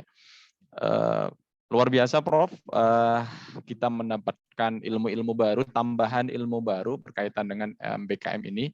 Sebagai informasi Prof, di UMN pada dasarnya sudah mengimplementasikan MBKM Prof. Ada 6 BKP dari 8 BKP yang sudah berjalan. Ya. Kita ada 7 prodi yang sudah mendapatkan hibah. Alhamdulillah. Kemudian ya ada 6 mahasiswa kita yang mengikuti program sedikitnya 2 Prof di luar prodi. Begitu. Selebihnya ada nanti hasilnya Pak seperti apapun ya progresnya mohon saya nanti di sharing lah. Nanti Pak WR1 yang sudah jalan itu seperti apa nanti semacam ini bukan untuk laporan apa-apa enggak. supaya Siap, ada Prof. semacam best practice yang sudah saya dapat. Nanti Iya. saya bisa cerita ke kawan-kawan yang lain, mungkin ke Jakarta, ke Dirjen gitu. Baik, Prof. Gitu. Ya, jadi kami secara berbarengan ini mengimplementasikan sekaligus menyiapkan dokumen panduan kebijakan-kebijakan, kemudian revisi kurikulum juga sudah berjalan dan juga diimplementasikan. Oke. Memang kita berencana tahun depan mengimplementasikan ke seluruh prodi di UMN Al-Wasliyah. Baik, dari Bapak Ibu mungkin ada yang mau bertanya, karena keterbatasan waktu dari Prof juga, mungkin 1 atau 2 pertanyaan ya, Prof? Ya, saya, Pak. Oke, baik. Silahkan, Pak Hilman. Langsung Pak. saja, Pak. Boleh. Terima kasih, Pak. Bismillahirrahmanirrahim. Assalamualaikum warahmatullahi wabarakatuh. Waalaikumsalam warahmatullahi wabarakatuh. Terima kasih, Prof. Kebetulan saya dari Prodi Manajemen di Fakultas Ekonomi Universitas Muslim Nusantara Al-Wasliyah. Nama saya Hilman. Jadi saya ingin bertanya, Prof. Kalau kita kan di manajemen ini, lulusan kita kan diharapkan itu dapat diterima lah oleh perusahaan lah ya, Prof. Industri lah khususnya.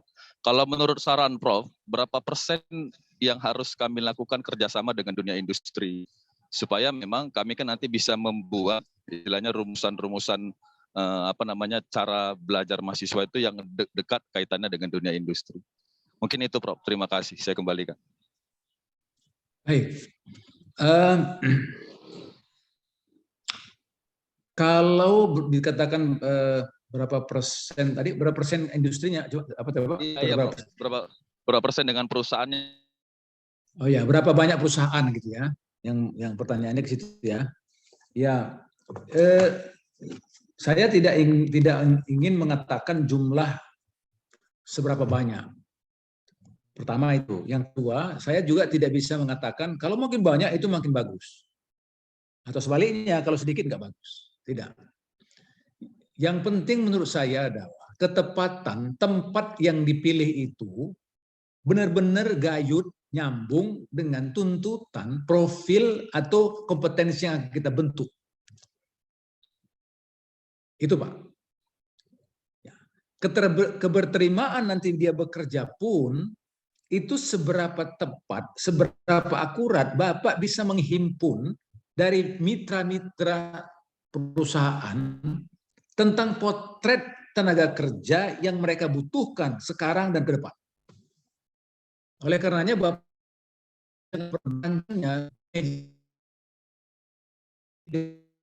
kawan-kawan saja. Jadi dalam diskusi harus mengajak mitra, stakeholder. Nah, seberapa banyak atau seberapa jenis perusahaan-perusahaan yang Bapak berharap? Karena kurang lebih menurut saya, kerjaan saya dalam teks pengembangan itu tidak terlalu jauh beda. Manajerial ya, ini manajemen itu kan berhubungan dengan perencanaan, pengembangan, pengawasan, pembinaan SDM, kan di situ, Pak. Nah, kalau tadi pertanyaannya seperti itu, Bapak mungkin bayangan saya nih, saya mungkin salah. Kalau banyak saya ajak bermitra, gampang nih anak-anak saya akan mudah ke situ. Saya setuju, Pak. Tapi kan kita tidak inginkan anak-anak itu hanya konteksnya itu di mana dia tempat berlatih kan. Tapi dia berlatih untuk menyiapkan wawasan yang sifatnya itu lebih umum, lebih global. Dimanapun dia nanti, dia akan berterima. Itu yang saya pahamkan, Pak, dari apa yang disampaikan oleh Pak Hilman. Jadi bukan seberapa banyak Bapak melibatkan perusahaan dalam menyusun kurikulum ini, tempat anak magang, seberapa akurat Bapak bisa memberikan gambaran, memotret kedekatan antara tuntutan kompetensi di tempat dunia kerja real dengan apa yang akan digambar, dirancang di kampus, di prodi, maka itu akan semakin meningkatkan, semakin tinggi peluang persentase dia akan sukses untuk berterima. Jadi kembali lagi, ketika Bapak membuat potret, membuat profil itu, ambil potret sebanyak-banyaknya jenis-jenis dan kualifikasi pekerjaan yang akan kira-kira kelak dihadapi anak kita di era ke depan. Industri seperti ini, misalnya di BUMN seperti ini, perkantoran, instansi pemerintah seperti ini, gambaran umumnya. Mau lebih detail lagi, misalnya di perbankan keuangan perlu skillnya seperti ini. Oke, baru klasifikasi Pak, apa yang itu ada di mana-mana. Contoh, saya pasti mengatakan semuanya pakai IT, maka Bapak perkuat IT. Udah, yang kedua, semuanya memerlukan kemampuan untuk apa? Mengelola data. Berarti Bapak harus bicara tentang memberikan kompetensi tentang pengelolaan database system misalnya. Tapi semua itu harus terintegrasi dengan apa yang kita hari ini pakai, digital. Jadi ada sesuatu yang patok nggak bisa ditawar, saya kira Pak. Kemampuan IT, kemampuan bahasa, kemampuan budaya. Nah, kemampuan budaya itu tidak menjadi mata kuliah kan? Tapi perlu apa? Kepekaan, kepedulian, ketepatan waktu, kesungguhan bekerja, inisiatif. Itu di mana didapat Pak? Mata kuliah lagi. Atau itu pengetahuan. Kalau ini bukan pengetahuan, pembentukan karakter, pembentukan kepribadian. Oh, mata kuliah kepribadian, monggo. Ya kan, bisa. Tapi mungkin itu lebih aktual ketika dia langsung masuk ke dalam sebuah proses pembelajaran yang ada di mana, di tempat dia bekerja. Gitu dia. Nah, itu makanya mahalnya pengalaman langsung itu, Pak. Dia akan mendapatkan multifacet, multihal, multidimensi dari yang namanya sosok tenaga kerja. Bukan hanya ansih yang berkaitan dengan kualifikasi teknisnya tadi, konsep dan teknik tadi, konseptual dan teknikal. Jadi Pak Irman, saya kira masalahnya bukan seberapa banyak, tapi seberapa tepat Bapak memotret itu. Ya, Bro. Justru bukan seberapa banyak anak dikirim, seberapa banyak teman-teman diajak untuk berdiskusi, memberikan wawasan tentang seperti apa sebetulnya profil yang mereka butuhkan, yang ideal. Baik. Dan itu bisa melintasi di kemana-mana bidang. Gitu. Ya karena kan begini juga ya Prof. Ini mohon maaf karena saya jaringannya kurang bagus Prof. Karena kalau ada beberapa isu yang saya dengar juga untuk ke depan mungkin ya, angkatan kerja itu dia bisa pindah tidak hanya kepada 1-2 kali pindah pekerjaan, bisa sampai belasan kali kan. Jadi memang saya pikir paling tidak dia juga harus menguasai keadaan di dunia industri itu juga gitu loh Prof. Artinya memang ketika dia bisa memecahkan masalah di situ, artinya kan juga apa yang didapatnya di masa perkuliahan kan bisa bermanfaat ketika dia dapat. Betul. Karena saya pernah mendengar juga ketika wawancara di Unilever itu Prof. Dia di situ yang ditanyakannya adalah apa yang bisa Anda terangkan dari skripsi yang sudah Anda buat gitu, Bro.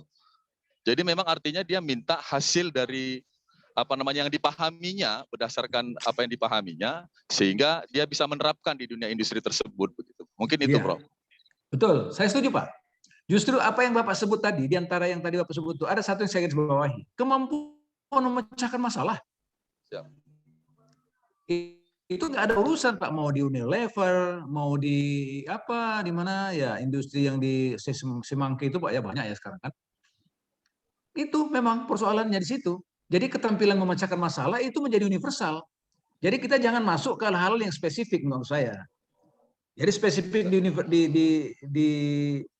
di apa tadi di Unilever itu begini, tapi belum tentu sama di sana. Jadi kemampuan-kemampuan yang sifatnya universal itulah Pak yang perlu dipotret. Yang saya katakan tadi di awal, di dalam saya memberikan komentar tadi, seberapa banyak, seberapa akurat kita bisa mengidentifikasi kebutuhan profil yang akan bekerja dimanapun. Baik. Kalau begitu, semakin banyak mitra yang kita minta masukan kan? Baik, ya Bro. Kira-kira seperti itu Pak Irman. Baik Pak, baik Pak. Terima kasih Bro. Gitu kira-kira. Terima kasih. Ya, baik. Masih bisa satu lagi, Prof? Bismillahirrahmanirrahim. Pak, boleh saya bertanya? Monggo. Ya, silakan Pak Indra. Baik, Pak Indra. Dari akuntansi. Terima kasih, Prof. Assalamualaikum warahmatullahi wabarakatuh. Waalaikumsalam. Waalaikumsalam warahmatullahi wabarakatuh. Iya, saya sangat senang sekali, Prof. Bisa langsung, misalnya walaupun nggak langsung, bisa berbicara langsung karena kemarin saya nggak bisa sempat untuk bertanya langsung kepada Prof waktu acara di Brastagi kemarin, Prof, masalah untuk SPMI, Prof. Ketemu di hari kedua. Oke. Baik, Prof. Minta izin saya, Prof. Sebelumnya menyangkut ke Pak Hilman juga tadi, Prof. Saya juga aktif, Prof, di kemarin itu dipanggil untuk penyelarasan kurikulum untuk D3, pendidikan vokasi dan SMK vokasi di beberapa daerah. Dan di sana ini sharing sih, Prof. Kami itu membuat seperti penyelarasan kurikulum, Prof, gitu, Prof. Halo, Prof. Oke. Iya, Prof. Nah, seperti itu, Prof. Jadi dipanggil guna untuk menyelaraskan antara apa sih yang dibutuhkan sama IDUKA dengan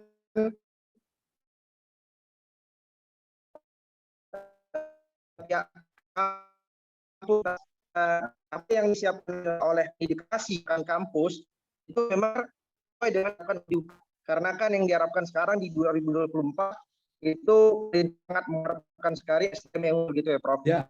Nah, kalau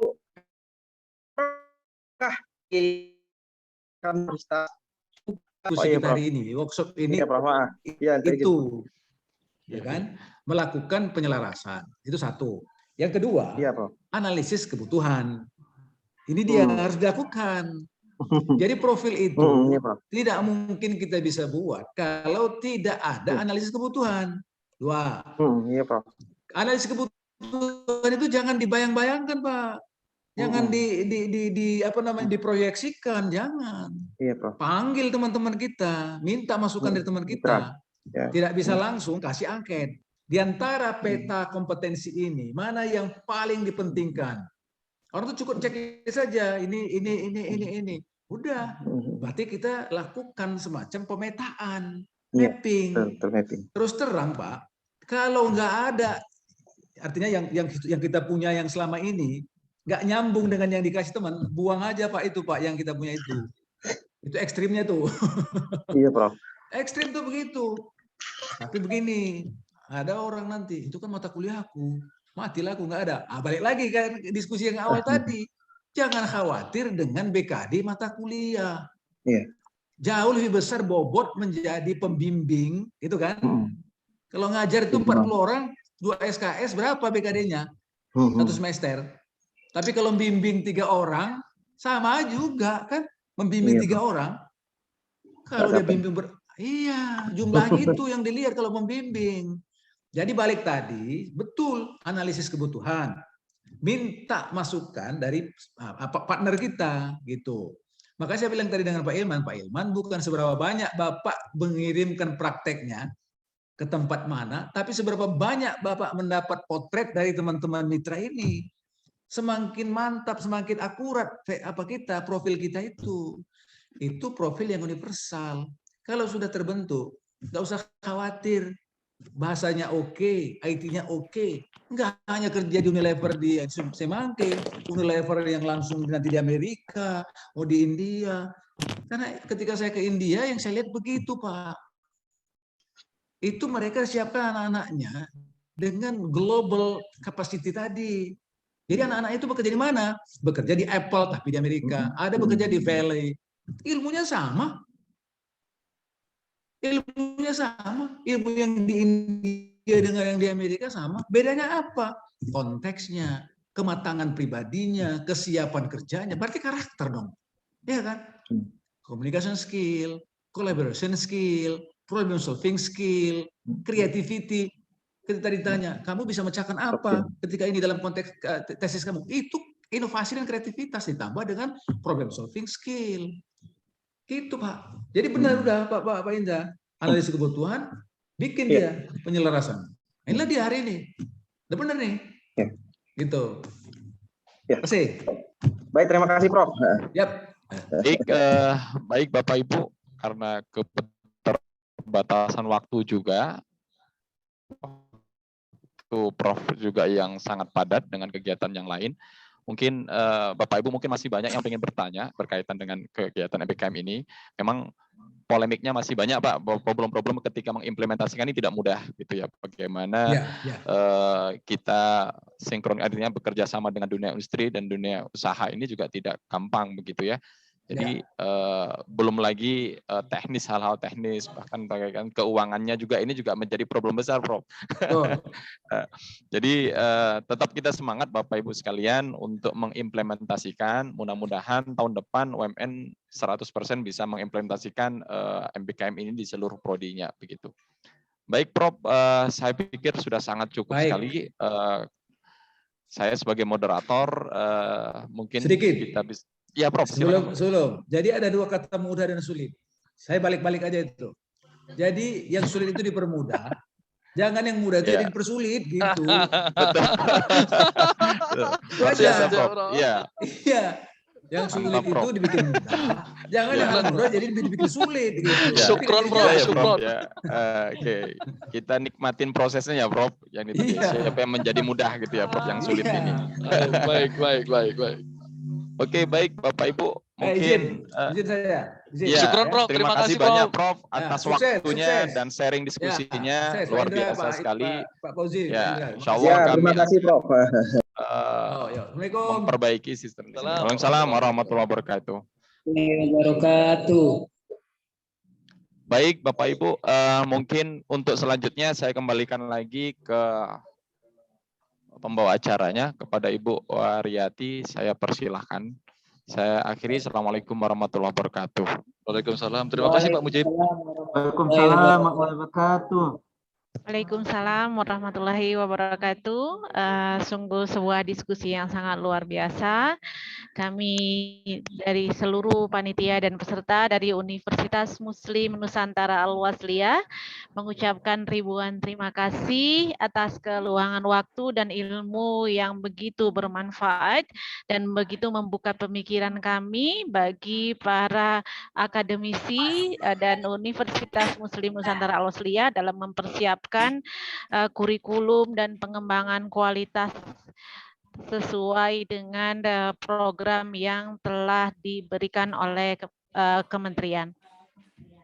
Baik, Bapak Ibu, perlu kami sampaikan bahwa di kolom chat sudah dibagikan absensi. Ya, ada absensi di awal dan juga ada absensi kedua. Artinya bahwa panitia sangat mengapresiasi keaktifan Bapak Ibu dalam mengikuti webinar ini. Khusus untuk sertifikat akan dikirim ke email yang sudah Bapak Ibu isi di Google Form, link Google Form. Baik Bapak Ibu, adapun untuk kelanjutan kegiatan ini adalah penyusunan panduan MBKM dan akan diinformasikan lebih lanjut oleh pihak panitia. Perlu kami sampaikan bahwasannya di samping penyusunan panduan MBKM ini bagi peserta yang mengikuti pelatihan secara luring, bahwa ada kelanjutan untuk pelatihan pembuatan RPS pada hari berikutnya. Dan untuk link Zoom-nya akan di-share lebih lanjut oleh pihak panitia. Bapak Ibu, ribuan terima kasih kami sampaikan atas segala partisipasinya. Untuk segala kelebihan, kelancaran, dan juga kebaikan yang ada dari pelaksanaan webinar ini tentunya adalah semata-mata karena rahmat, kasih sayang, dan keberkahan Allah Ta'ala.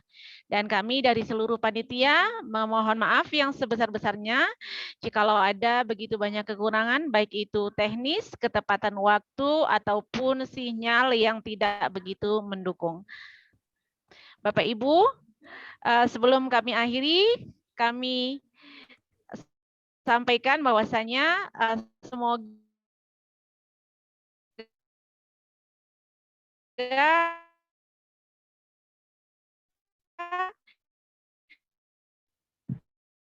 wawasan yang kita akan bernilai ibadah di sisi Allah Subhanahu wa Ta'ala.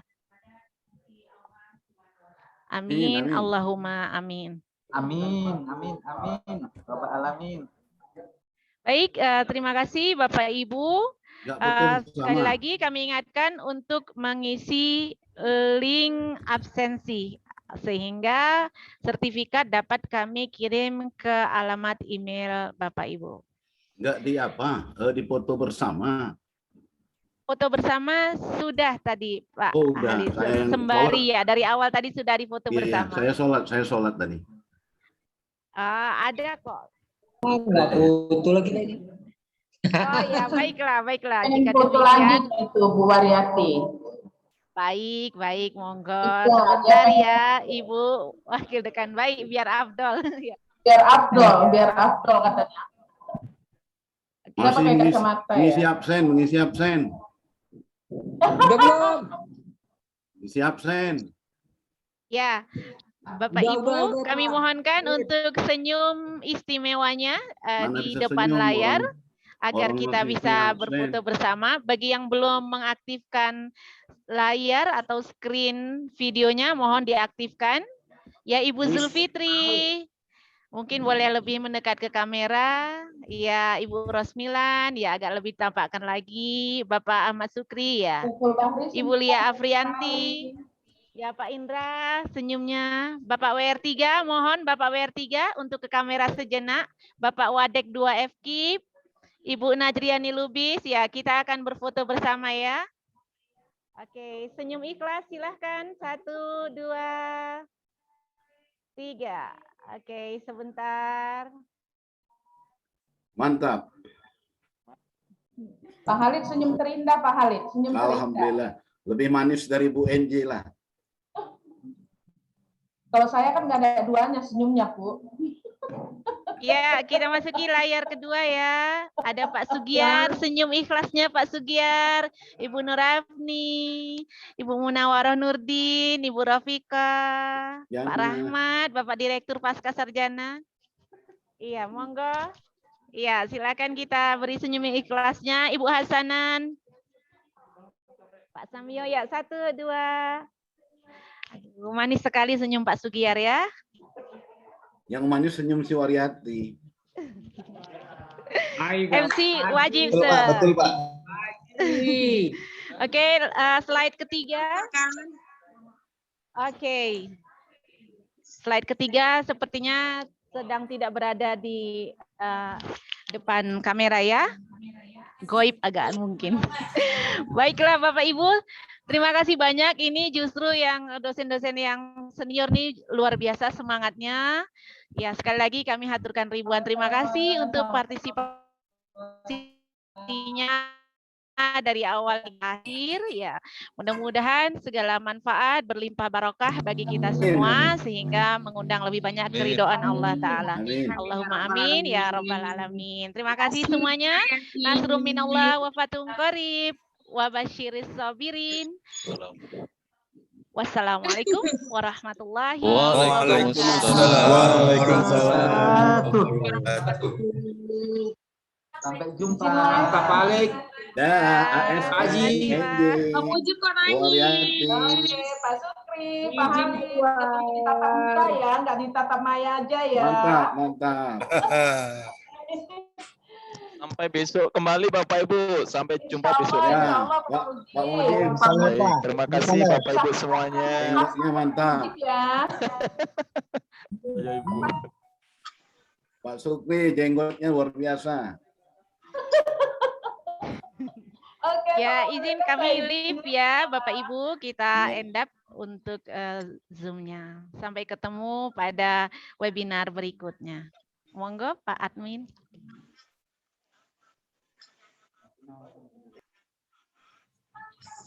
Ya rokoknya tuh lihat tuh ha.